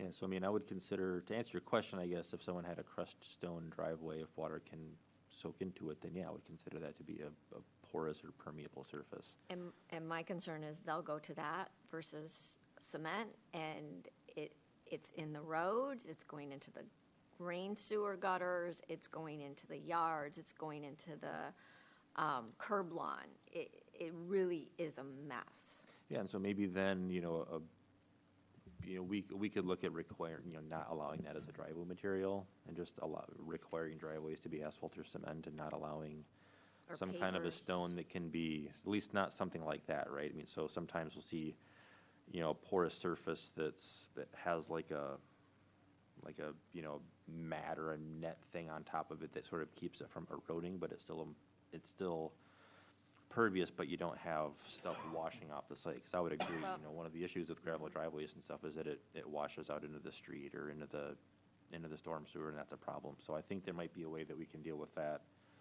in our parking and driveways language, if that's the primary concern. Because I would agree, I wouldn't want that to be a major problem. Well, and it's also very dusty and extremely noisy, especially if it's for a parking lot of 6 to 12 cars. Yeah, so that might be something where we'd look at least strengthening language to disallow some kind of a material like that could travel off-site very easily or be tracked all over the place. You know, there might be other, you know, porous pavers that could be used that would be better suited for that kind of an application. Okay, so what you're telling me is with the lot coverage calculations, it's wall to wall? Yep. Okay. How are setbacks measured? To the wall. From the wall. So if I extended my roof line to make it and not even have a deck under it, I could do pavers all the way to the property line. And I could extend that roof. What's the extent to prohibit me from extending it all the way to the property line? right now? Or this. in With this this. ordinance? Yeah, is it probably nothing? Probably nothing. Nothing. Right. Yeah, so I mean, you could, I've seen other ordinances where there's provisions in there that require a minimum of, you know, the setback is measured to the building line, but there's an extra provision that says, but in no case shall, roof extend within 2 feet or something like that. So we could add something like that if it's not in here Well, we'd to have address to. that kind of situation. It should be. Otherwise, why not put a roof over your patio all the way to make 100% use of all your property? Well, if you put a roof over your patio, then you're back again, then you're probably violating your lot coverage standard again. So even though the No, because setback there's no would work. wall. But if there's still a roof over it though, even if it's not a wall, I think we'd probably still call it part of the building. This gets into how we're defining buildings versus structure separately. So typically, It's attached, a though. roofed, if it's attached, a roofed, a roofed deck with like a shingled roof over it, we consider that part of the building. No, that's why I said not a deck. I said if I used a paver patio right down on ground level. If it was covered with a roof, then Yeah. you'd be looking at the roof differently from, It does say roof patios in the list. That was not crossed off. I See what understand I'm Tim's saying. saying, I think. I mean, Yeah. Tim, are you saying that maybe we should consider measuring it from the roof? Where the roof overhang is, rather than the wall? Well, what I think you're gonna have is a bunch of roof overhangs butting each other, and I don't think that's the intent. No, I mean- we've got this section 2106 projections in yards that will prohibit that, your concern. Where you can't project more into the side yard or into the, do you see? Where is it? How many feet? 2 feet. 2 feet. So by that, you could not have a overhang of more than 2 feet over your outside wall. Right. Okay, I didn't know that was in there. Right. But now wouldn't it, the setback be, what isn't a minimum of 3 or minimum of 4 feet? So you actually can have the roof closer to the lot line than under the current? Well, this says in no case would it be allowed within 2 feet. So if they were building it 3 feet from the lot line, then you'd have to either have a 1 foot overhang or you gotta scoot your building back a little bit to meet that last sentence up there. Right, but I'm saying right now, I think it cannot be more than 3 feet. So it's actually being allowed to be a foot closer to the lot line under this new one than the current one. Yeah, I mean, we could change it to 3 if you wanted to, that's fine. The idea is that we wanna make sure that concern is satisfied, so 2 versus 3, either way, I guess I don't have a strong opinion on that one. I just, Yeah, well, the only thing I know, and we've heard time and again from the fire department, is they like 10 foot between buildings. I mean, that's pretty, On each side? yeah, does that include the roof line for them to get around? I don't know. Depends how good he is with his ladder, I guess. Well, Yeah. and again, I know it's not the intent of the zoning ordinance, but practically speaking, one of the things we're trying to do is maintain some green space in our neighborhoods. I mean, what people build on those lots is dependent upon the use. You know, if we want to attract families back into our neighborhoods, they like to have yards. They like to have a place where the kids can play. On the other hand, if you're building the transient housing, you're gonna fill that as much as you can, because you're gonna make more money, more space you have to put people in.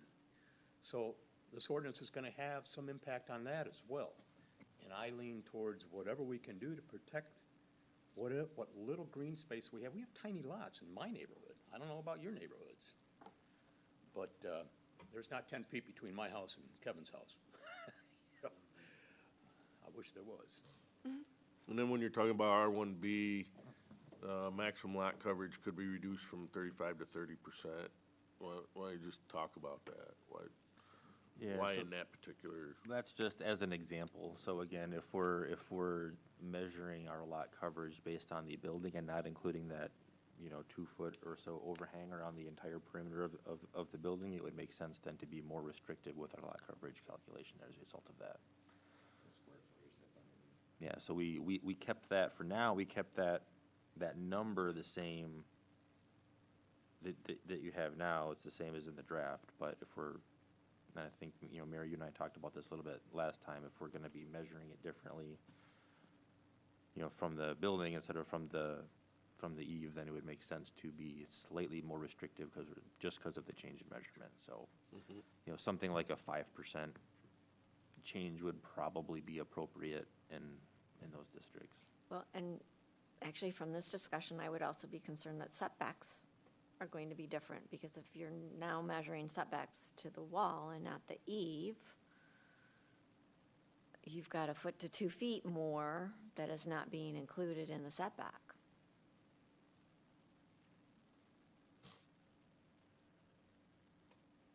Are we currently measuring setbacks to the Drip eave? line, The drip line, okay. It's questionable. this would allow for a larger building. exactly. Yeah, which is why the lot coverage requirement would have to Be lower to keep come it down consistent. by a little bit to keep the same proportion roughly. So if we drop those by about 5%, I think we'd end up at about the same place. For most of the setbacks, except for maybe the Mineral Park area, 1 foot or 2 difference isn't gonna be hugely noticeable, but, It the depends lot on who your coverage. neighbor is. Well, yeah, but there will be some instances where it is, but if a typical situation, it might not be that big of a deal. But I do think that that's a good observation with respect to lot coverage, that we'd be slightly more restrictive there because of the change in how we're measuring that. I think that we did propose a change in R1A for the minimum to be 5 feet on one side instead of 3. Yeah, R1A is 5 feet on one side and 15 feet total between the two. Yes. But what about R1B? Was that 1B changed? is already, at a minimum of 8, because they've got to have 20-foot side setbacks, so it's already 8 and 12 is the minimum, Yeah, R1B is 8 feet on one side, 20 feet total.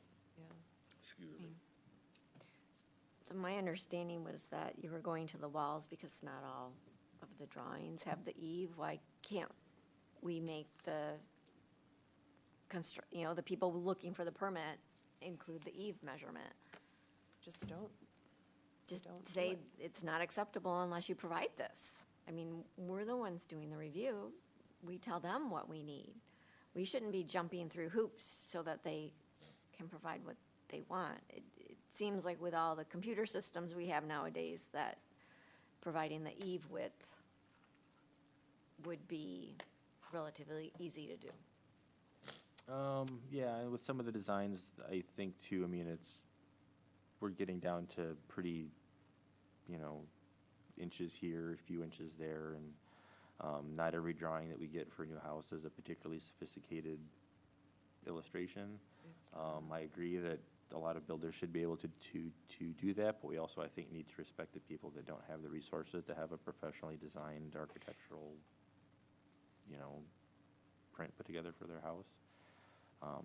Again, we're trying to keep this simple so that the general public finds this usable and understandable, and I'm concerned that if we, get too far into making some of these measurements and determinations, either complex or variable based on this or that or the other thing, depending on what a certain person wants to do.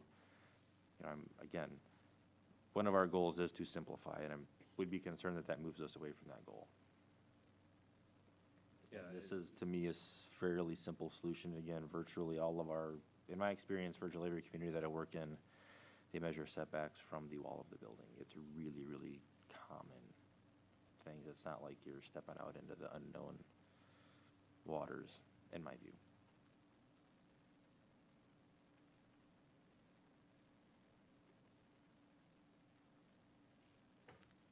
And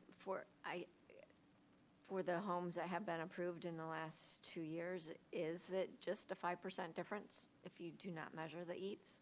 Would that be a simple Yeah, we thing could- to review? Yeah, we could put together some, Statistics? or yeah, we have to do some math, at least put together a model of what, would be proposed before and after, but again, just intuitively, 5% feels about right to me.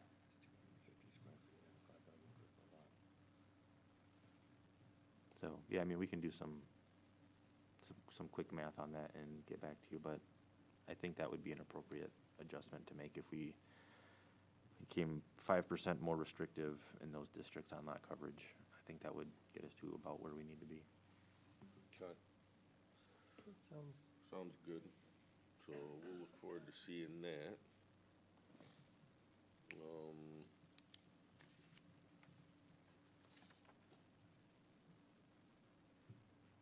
Guess we go to 4, huh? So if we're something that we brought up a little bit last month, I don't know that this needs a ton of discussion. We brought up this idea of having an unmapped, or we call it a floating district sometimes. Right now, the city permits manufactured housing communities as a special use, which is something that I don't think is lawful or acceptable to the Michigan Manufactured Housing Commission. You have to permit them by right somewhere in your community. So what we've proposed here is basically to have or we've written a zoning district that permits manufactured housing and manufactured housing communities by right, but it's not going to be on the map. So if somebody wants to construct one of those in the community, they would apply for rezoning to MHC. Planning Commission would then process that like you would anything else, right? You would look at the master plan, you'd look at densities, potential traffic patterns, so on and so forth, and then have to make a decision on that rezoning. And then once that property gets rezoned to MHC, then in that case, they become permitted by right. I like this approach a little bit better because, well, the only other option of doing this would be to permit them by right in some other existing zoning district of the city, which I'm not super enthused about necessarily. Or the other option would be to just pick a vacant parcel and just zone it MHC, which I'm also not really wild about because I don't really feel like it's our role to, pick, you're going to be MHC, and if the property owner says, I don't want to be MHC, is that our job as the city to say, well, too bad, we have to do this anyways. So to me, I think this is a little more workable solution to address the concern that I have about not permitting these anywhere. I don't want the city to be in a place where you're getting one of these imposed on you without any, without any say-so, and that was something that was happening a lot 20 years ago. There were developers going around looking for communities that did not permit manufactured housing and just suing them on an exclusionary claim and imposing it wherever they wanted. And so that's something that that's a position that we don't want to find you in, and we think this will take care of it. Do you think it'll take care of it, or will it take care of it? It will take care of it, in my opinion. Okay. I also. I didn't know if we needed the city attorney to weigh in on this particular. Well, he did. At one of our meetings, I specifically asked him if he was comfortable with this, and he gave me an answer that wasn't as pointed as I wanted it to be, so I reworded my question and got him to say exactly what I wanted to hear. And he is comfortable with this approach. Okay. Yep. I don't think there's much to go over then with it, no? I We'll move ju- on. As for so manufactured home, that's different than mobile home, correct? Not no. I mean, They're one and the same. mobile or manufactured would be the same thing. If it's a, yeah, it's used it's used fairly interchangeably. The more commonly accepted term nowadays is manufactured home. The state still refers to it as the mobile home commission Okay. or something, I think. So, but that's what we're addressing. Okay. All right, I think we're good with that. Let's move on to 5. So PUDs, this is a notable change in the old ordinance. So there's a few things that we're changing with respect to PUDs. Probably the biggest one is process, right? So right now, a PUD is a special land use. That's how you process it in your zoning ordinance. We're proposing to move that to a rezoning process, which we like better because one, a PUD isn't a land use in and of itself. I mean, there's something that gets approved along with that when you approve of PUD, but I think procedurally, I think they're sort of easier to handle and easier to track and easier to, keep your arms around as their own zoning district. So under this approach, what would happen is somebody comes in with a request for a PUD rezoning, and you would, consider it somewhat similar to what you do now. You'd have different standards, but instead of approving it as a special land use, you'd make a recommendation to city council to rezone the property to a PUD that would then incorporate the exact provisions of their site plan, the uses proposed, the location of all the buildings, driveways, the whole 9 yards. So this is kind of a 3-step process. It starts with staff. There's a preliminary meeting. There's a planning commission public hearing and review on the preliminary plan and the rezoning to PUD.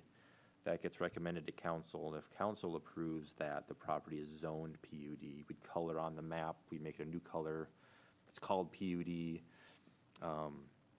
And that would stay zoned PUD in perpetuity, basically. And then from that point, they would, once that's approved, they would come back for either the entire thing, or if it's a phased project, they would come in for phase 1. Planning commission would basically do a by right site plan review to make sure that the final PUD plan is consistent with the original plan. And then you would move forward.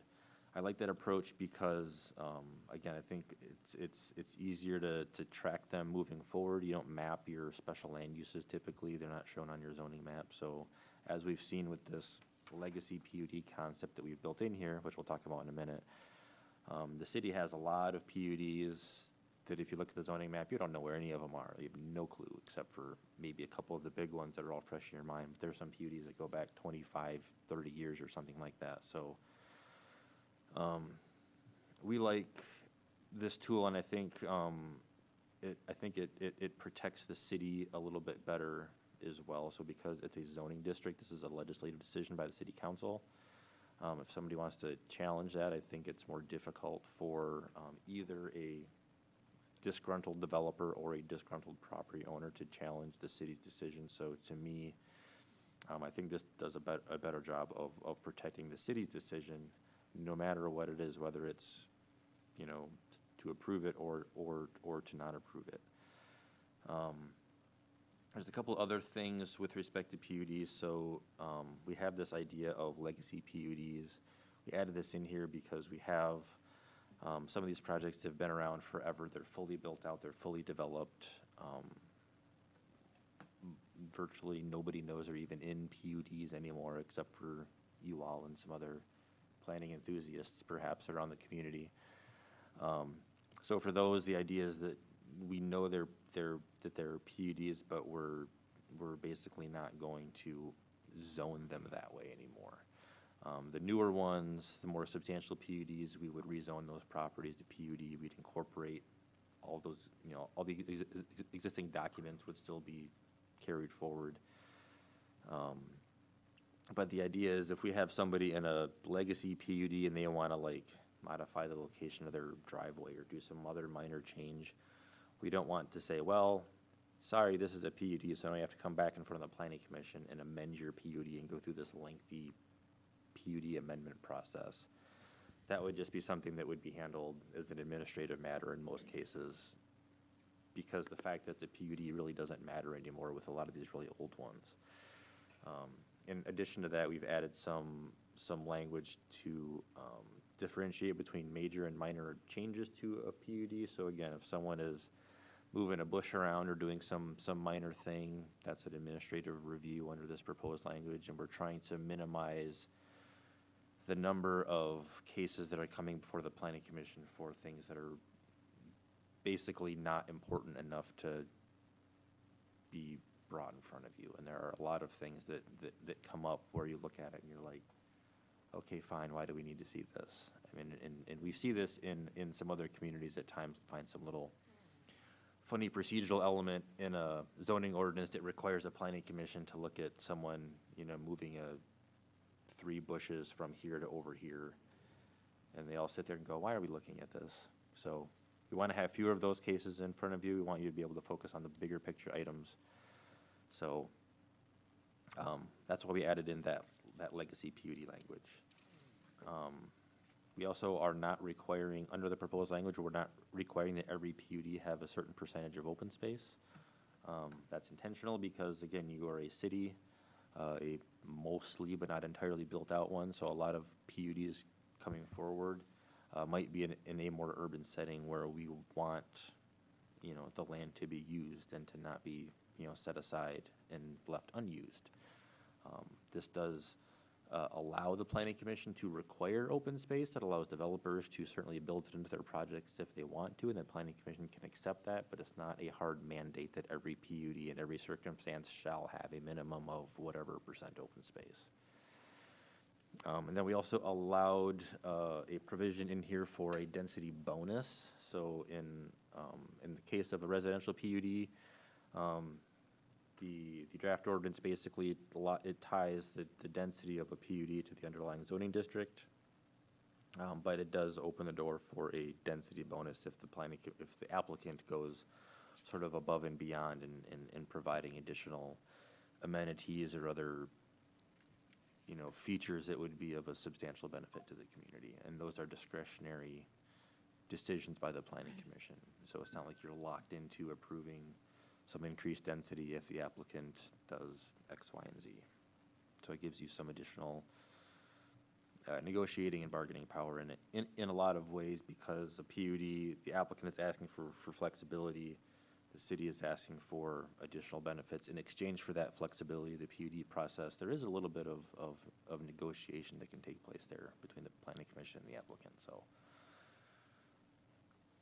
that's like a lot of information, so happy to, again, take questions on that one. I think that's fine. I don't think there's anything questionable about what he just presented. Yeah, for the legacy PUDs, I do have some questions. The legacy PUDs, I mean, Woodland Harbor, that's still under development, as is Trailside, and they come to us with amendments. Yeah, we might need to modify the list for sure. I mean, the list was me kind of, yeah, there were some, so we might, there's a list of legacy and non-legacy PUDs at the end. If I have some in the wrong column, I'm happy to change them. That's not a problem. I figured I probably got a couple of those wrong.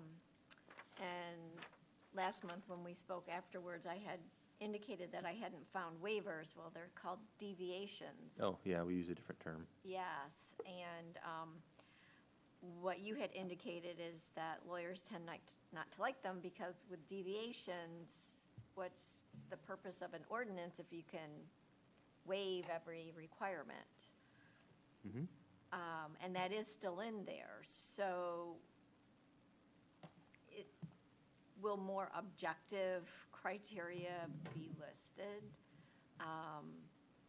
Because as currently exists, and as if they can waive everything, it just seems like, why do we even have an ordinance? Well, I mean, they can't waive everything. They can waive lot area, well, they can, the city may permit deviations from lot area and width, parking, buffers, building and setback, height limitations, and other similar dimensional requirements. So one, this isn't intended to let an applicant just be a complete blank check for the applicant to propose any use in any district and anything in any height and in any scale they want.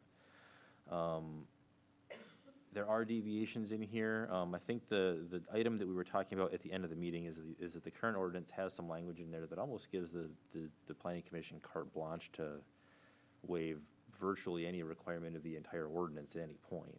And that I'm not comfortable with, and that is not in here. So the deviations in here are for PUDs, and they're in here because that's also kind of the point of a PUD, is to, because if you're going to have a PUD district but not allow for deviations, then there's really not any point to having a PUD at all, because the whole idea with a PUD is that you're getting a better project by allowing some modifications.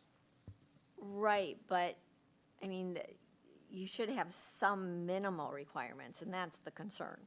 Well, we do. I mean, so we have, But if lot size, setback, height, I mean, those are the minimum that a neighbor would want to know what it is when they're buying next to it. Yeah, and so like during the PUD process, when an applicant comes in, they have a fully dimensioned site plan, the whole 9 yards that show exactly what's going to be on there. And then in addition, you know, we have under 1806-1, A through C, they have to identify what they are in writing. It says the deviations may be permitted if they will result in a higher quality of development or better integration of the proposed uses. And then they also must satisfy this list of, or at least one of the following 6 criteria, which include preserving ecologically significant natural features, improving wildlife habitat, creating, maintain, or improving open space, walkability, et cetera, constituting an adaptive reuse or redevelopment of buildings or property, be necessary for the redevelopment of property that would otherwise not be feasible, and must be consistent with the master plan. So there's a bunch of criteria in there that when the planning commission is looking at someone deviating from the underlying district, and we recognize that's a significant decision that you'll be making, right? Because you're right, we have these standards for a reason. But the idea is that if by allowing for these deviations, we're being consistent with our plan, we're preserving something sensitive or interesting or otherwise valuable to the community, it might be in the city's best interest to allow for those. You know, again, we could, under like C, we could maybe change, instead of satisfying one of those 6, we could maybe make it 2, you know, to make them try a little bit harder. But the idea, again, is that we want to allow for the deviations, and we want this to be a tool that gets exercised, right? I mean, PUDs are only useful in zoning if people actually use them to develop better projects than you would ordinarily get under conventional zoning. So we want this to be an attractive tool for a developer, and I wouldn't want it to be viewed as a, you know, get out of jail free card or the city will waive, whatever, because that's certainly not the intent at all. Wow. Of course, the balance with that is it also has to be equally positive for the city. Absolutely, yeah. And that's the whole point of the rezoning, Mike, is when you do this, you do it, you set the zone, city council has to approve it. It is now a solid zone plan. So it's set, they can't change it at all. It's already been laid out and approved. What it prevents is developers who have done sectional plans with no or very ill-defined plans and then make special land use modifications that throughout the whole process, changing things around as they go, getting away from what that original intent was at the time. If the developer can request an amendment to it, but they have to come back in, and it's almost like an adjustment to a rezoning basically at that point, and city council would have to approve it. Thank you. And in the general application process, my biggest concern is that the public hearing is on the preliminary plan, which doesn't have the same amount of detail as the final site plan. And we have had situations where they just simply say, whatever's allowed under the zoning ordinance, you know, the height allowed under the zoning ordinance. So we have no idea on the plan submitted what height of the buildings, and that's happened in Trailside. Yeah, absolutely. So that's, 2 points. One is that if there was a deviation like that, our section on deviations requires them to disclose what that deviation would be. So if they want to go higher than what's in underlying zoning, they have to tell you that. No, Go ahead. you misunderstood my comment, sorry. Okay, That's sorry. why. No, it's just they come in with a site plan, they say it will be consistent with the previous construction, and it will meet the zoning requirement, and so we actually don't know what kind of homes they're building. That's what happened in Trailside. So the originally built homes were like 1.5 stories, and then all of a sudden, the dedicated green space was allowed to be clear-cut, and very tall homes went up because the builder was not required to identify the height of the building. And that's not, and the height of the building is not in the preliminary plan. It only comes in the final site plan. And I just feel that the cart's before the horse. If the preliminary plan, which is the public hearing, doesn't have the details of what the residents should expect Yeah, I from the mean, we PUD. could add height in there with respect to the proposed development. That's not a problem at all. I would agree that would be valuable information to know at the planning commission level. And the idea is for them to come in with the preliminary plan, but we're not gonna ask for like construction drawings at this point in time. We do have under, as a required element, proposed building types, including elevations and footprints, which would presumably include height and give you an idea of what they're gonna look like. So that is included as a required element at the preliminary level. We can specifically add height as a required thing, that's not a problem. Well, And the other comment would be that I think the planning commission is well within its rights at that level to say, it's not on the list, but I don't care, you need to disclose height or provide additional information. I mean, that's something that I feel pretty strongly about, is that the planning commission, within reason, has fairly broad latitude to request additional relevant information about any proposed project. unfortunately, that just hasn't been done Mm-hmm. previously. No, understood. So it would be nice to have that added. Thank you. I have one comment regarding the density bonuses. I would like to add in the word substantive additional amenities. I know it's a subjective term, but I do think it sends a message to the developers, and it really makes us look more closely at what the density bonuses would be. Adds more weight to it. What section are you in? Well, I'm not on that, I'm on the, Page 404, yeah, it's B. B. Yeah, I don't know which document you're referring to. Okay. I'm using the one that was sent to us. Your memo. Yeah, your memo. So it's, yeah, it's 5B.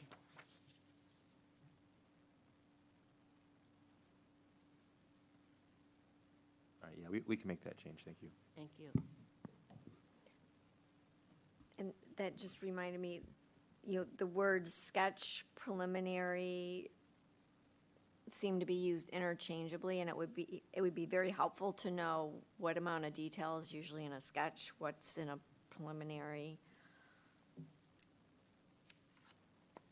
Okay, yeah, we can double check our language throughout that chapters to make sure that we're using the right terms. I mean, obviously, the idea is that a sketch is what the applicant, brings into staff that's gonna be pretty rough, and they just say, hey, this is kind of what I'm thinking, what do you think? There's not gonna be a ton on there. The preliminary that you all would receive as part of that review is gonna look pretty close to a site plan that you would typically see for any other project. And the final would be, more detailed than that even, because at that point, at the final, they've already been approved, and it's like a by right site plan. So as long as they're consistent with the preliminary, there's really no risk to them. So the idea is that we're not making them take the huge financial risk on day one. It's a slightly more gradual process.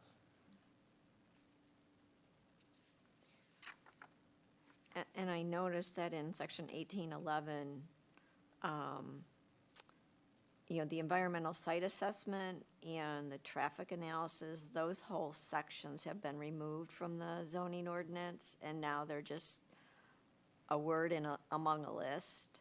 And, I mean, with the environmental site assessment, that was just adopted in November of 2022, and now it's been removed.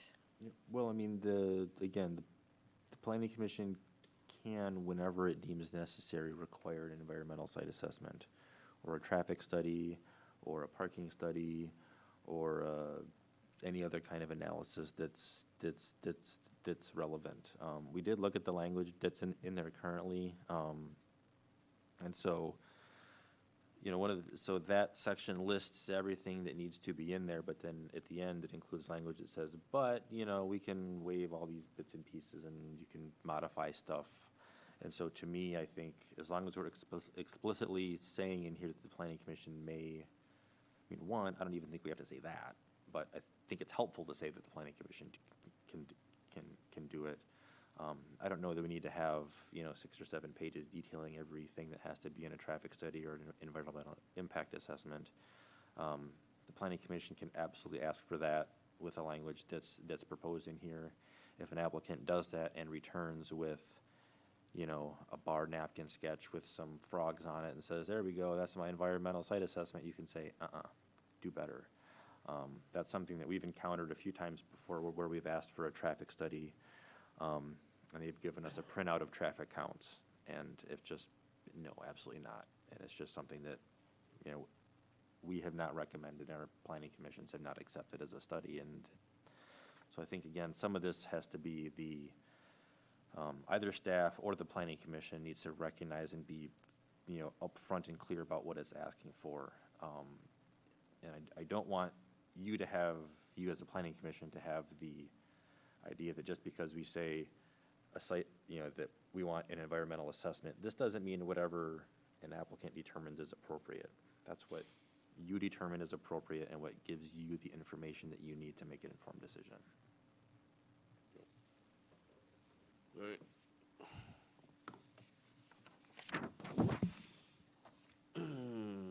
Anything else for this item? It's a little bit after 9, but we've only got 2 left. I think we can power through these 2. They don't seem to be all that challenging. Yep, so, short-term rental parking, so we wrote in the current ordinance, 2 per unit. We recognize that the current requirement is 2 per unit plus 1 additional space per bedroom.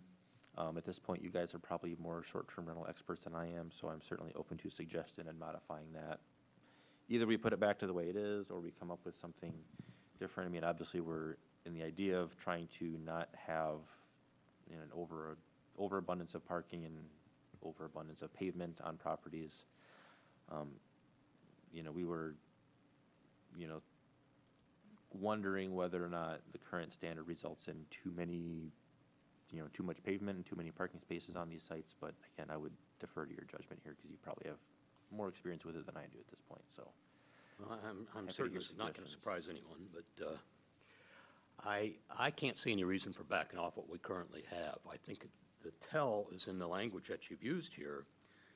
The draft zoning ordinance requires 2 per unit similar to residential land uses. And I would argue that what we're talking about is not a residential land use. I mean, yes, technically it is.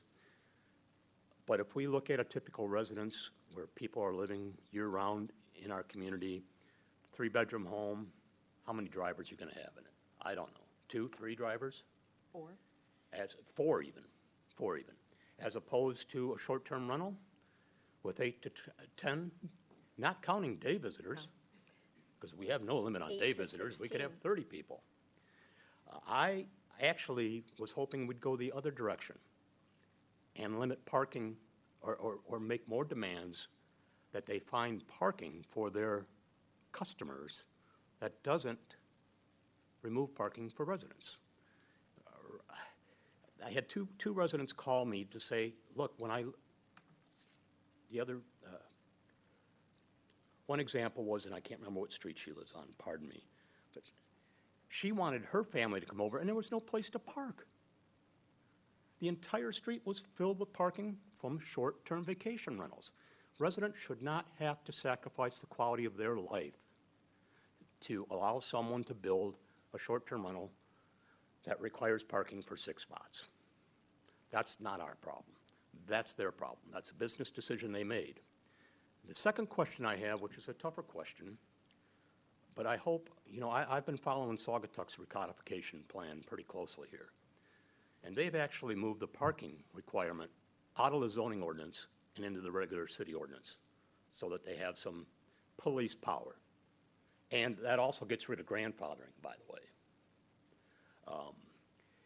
And I wonder why we, in looking at the recodification, we'll get to this at a different point in other meetings, but when we look at STR zoning ordinances, that's one question I'm going to ask. Which of these could be moved into the regular city ordinance as we're doing for houseboats? I'll leave it at that. And I'll just chime in. So at the December 4th meeting of the city council, parking for business short-term rentals was reviewed. And the overall message was leave it as it is. And the city council should be reviewing short-term rental ordinance anyway. So I think it needs to stay, should not be lowered. should at least stay the same. And let the short-term rental amendments address it. But I think our question is for all single-family residential property. No, I got this as, this is specific to short-term Right, rental. so are we comfortable with 2 parking spaces for single-family residential properties? No, I think brand-new single-family residential property was 2 for 3 bedrooms and then 1 for every bedroom after that. I think that's the current. It's in our ordinance now. And then now, so if I build a 5-bedroom home, I'm gonna need 4 parking spaces. If I build a 5-bedroom home and I know ahead of time there's enough licenses, it's gonna be a short-term rental, I don't wanna know that I only need 2. So for single-family and for short-term rentals, we should be doing 2 plus 1 per bedroom over 3 bedrooms? Yeah, and I think that's what we do now in residential. This is says short-term parking. We weren't talking about changing parking, were we? So right now, we just, What's the exception, the downtown? One- Yes. 1 per unit? CBD, yeah. CBD, yeah. 1 per unit, and you get 1 bonus up front. So if you have 2 apartments, you need 1, and then 1 for every one after. Okay, yeah, that's fine. We can make that adjustment back to the way it was. Because the text right now says that a single-family home would only have to have 2 parking spaces. Right, so that was a change. This draft ordinance says that a single-family home would have to have 2 parking spaces regardless of the number of bedrooms. Oh, so that was a change back from what it is today? That was, yes. So the intent was, are we comfortable with 2 parking spaces per single-family residential home and then establishing a different standard for short-term rentals? Oh, yeah, I don't have I know there's a lot of pavement, but I don't know why we wouldn't continue with our current ordinance of 2 parking spaces for a 3-bedroom home and 3 parking spaces for a 4-bedroom home and onward. Like the house next to me only has a 1-car garage, but they have more than enough spaces for 5 additional. Okay. That more than takes care of their requirement, which you would think from a larger home, you would have more drivers and require more off-street parking. Yep. Okay. All right, move on to the next one. The last topic is use variances. This does not directly impact the planning commission the way the other things do. Your current zoning ordinance allows for use variances where the zoning board of appeals can grant approval for someone to conduct a land use that's not otherwise allowed in that district. Those are something that are generally frowned upon by planners, including the 2 that are sitting over here. And so we've proposed to eliminate those as an option. The reason being is that if applied, so one, if you apply the zoning ordinance, strictly, you're basically never going to grant a use variance in the first place, because the threshold is basically you have to have literally no other options for using your property but for a variance, and there are virtually no situations in which a property is completely and utterly unusable for any purpose but for a variance. The other options is that there are additional, I think, remedies now to address land use concerns. There, obviously one can rezone, one can request a text amendment, one can also offer conditions to a rezoning now. So if you as a planning commission say, yeah, we're not comfortable rezoning this property to, I don't know, B3, but you would be comfortable rezoning it to B3 if it were only this one little thing, the applicant can offer just that one little thing as a condition to that rezoning. So to us, we tend to move away from use variances as an option. They're very rarely exercised. They're, again, generally, in our view, they give the zoning board almost, legislative ability. It's, in a lot of ways, those can end up being a rezoning with a different name. And if we're gonna be doing something like that, that decision, I think, needs to come from the planning commission and then city council. And the suggestion then is in application, we could expect fewer use variances, whatever we call them. Yeah, so right now, I don't know if you get many use variance requests now. I don't think there are many, none, ever. I've only done maybe 4 in my entire life doing this job in the last 20 years. So they're pretty rare as it is, and it's something that, again, probably doesn't need to be in there. Even the zoning act is kind of moving away from those, and it bans them in some instances, depending on history and other things. But again, it's more of a substantial change for the, related to the powers of the ZBA, but again, it's kind of an administrative, it's a legislative function done by somebody that doesn't need to be making legislative decisions in our view. If anything, we've had to come up with new language, marijuana, right? Correct. Where that would have been a use variance, I suppose, if we hadn't gone through that process. And then you have the spot where it says, you can use rezoning, conditional rezoning, or text amendment. I think the one you're really looking at is text amendments, not really rezoning. Where would text amendment apply to one property?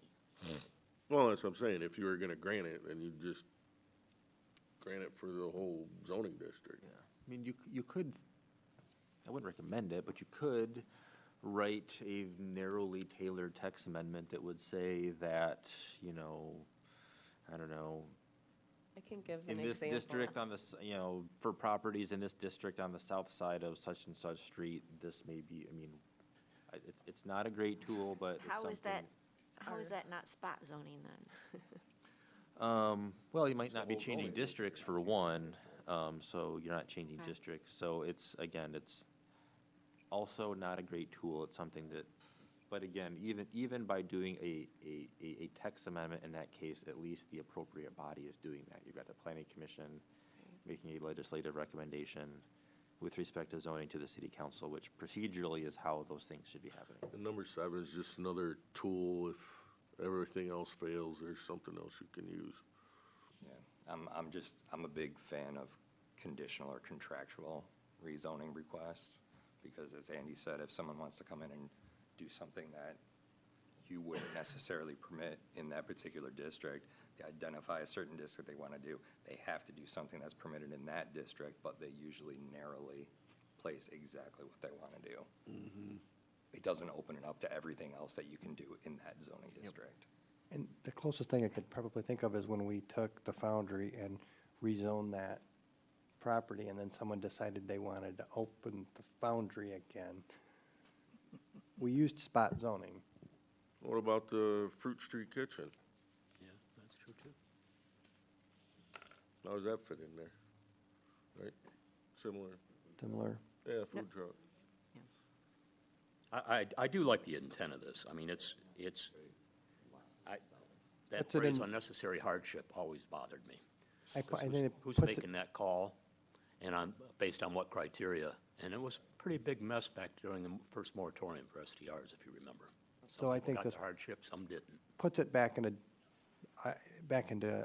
our plate, and then we can look at it as opposed to the other way. I think it's a good idea. And run around. That's what's great about conditional is they have to come with what they want to do to you. If you don't agree with it, you can just reject it outright. Could, The law allows you to do. could you explain why in 2504, when there's 11 or more adjacent properties, or the public hearing does not pertain to a specific property, then the delivery requirements are not required? Yep, that's per the statute. So the zoning act has an exception in there, so, right, normally if someone rezones, or if you have a special land use, there's a 300-foot letter that goes out. If you're rezoning 11 or more parcels, you don't have to send out that 300-foot letter. Or if you're making a change that doesn't relate to a specific property, you don't have to send out letters to everyone within 300 feet, because 300 feet from what, right? You don't know. So it's in the act, and it's something that we've included in there just to be consistent with it. Okay. Very good. Well, gentlemen, thank you for your time. I hope you were able to mine some information for the next phase. Absolutely. So we will make the changes that we've talked about tonight to the ordinance. We'll get a new draft out in the next couple of weeks. All right. And with that, I'll declare this workshop adjourned. We don't need that.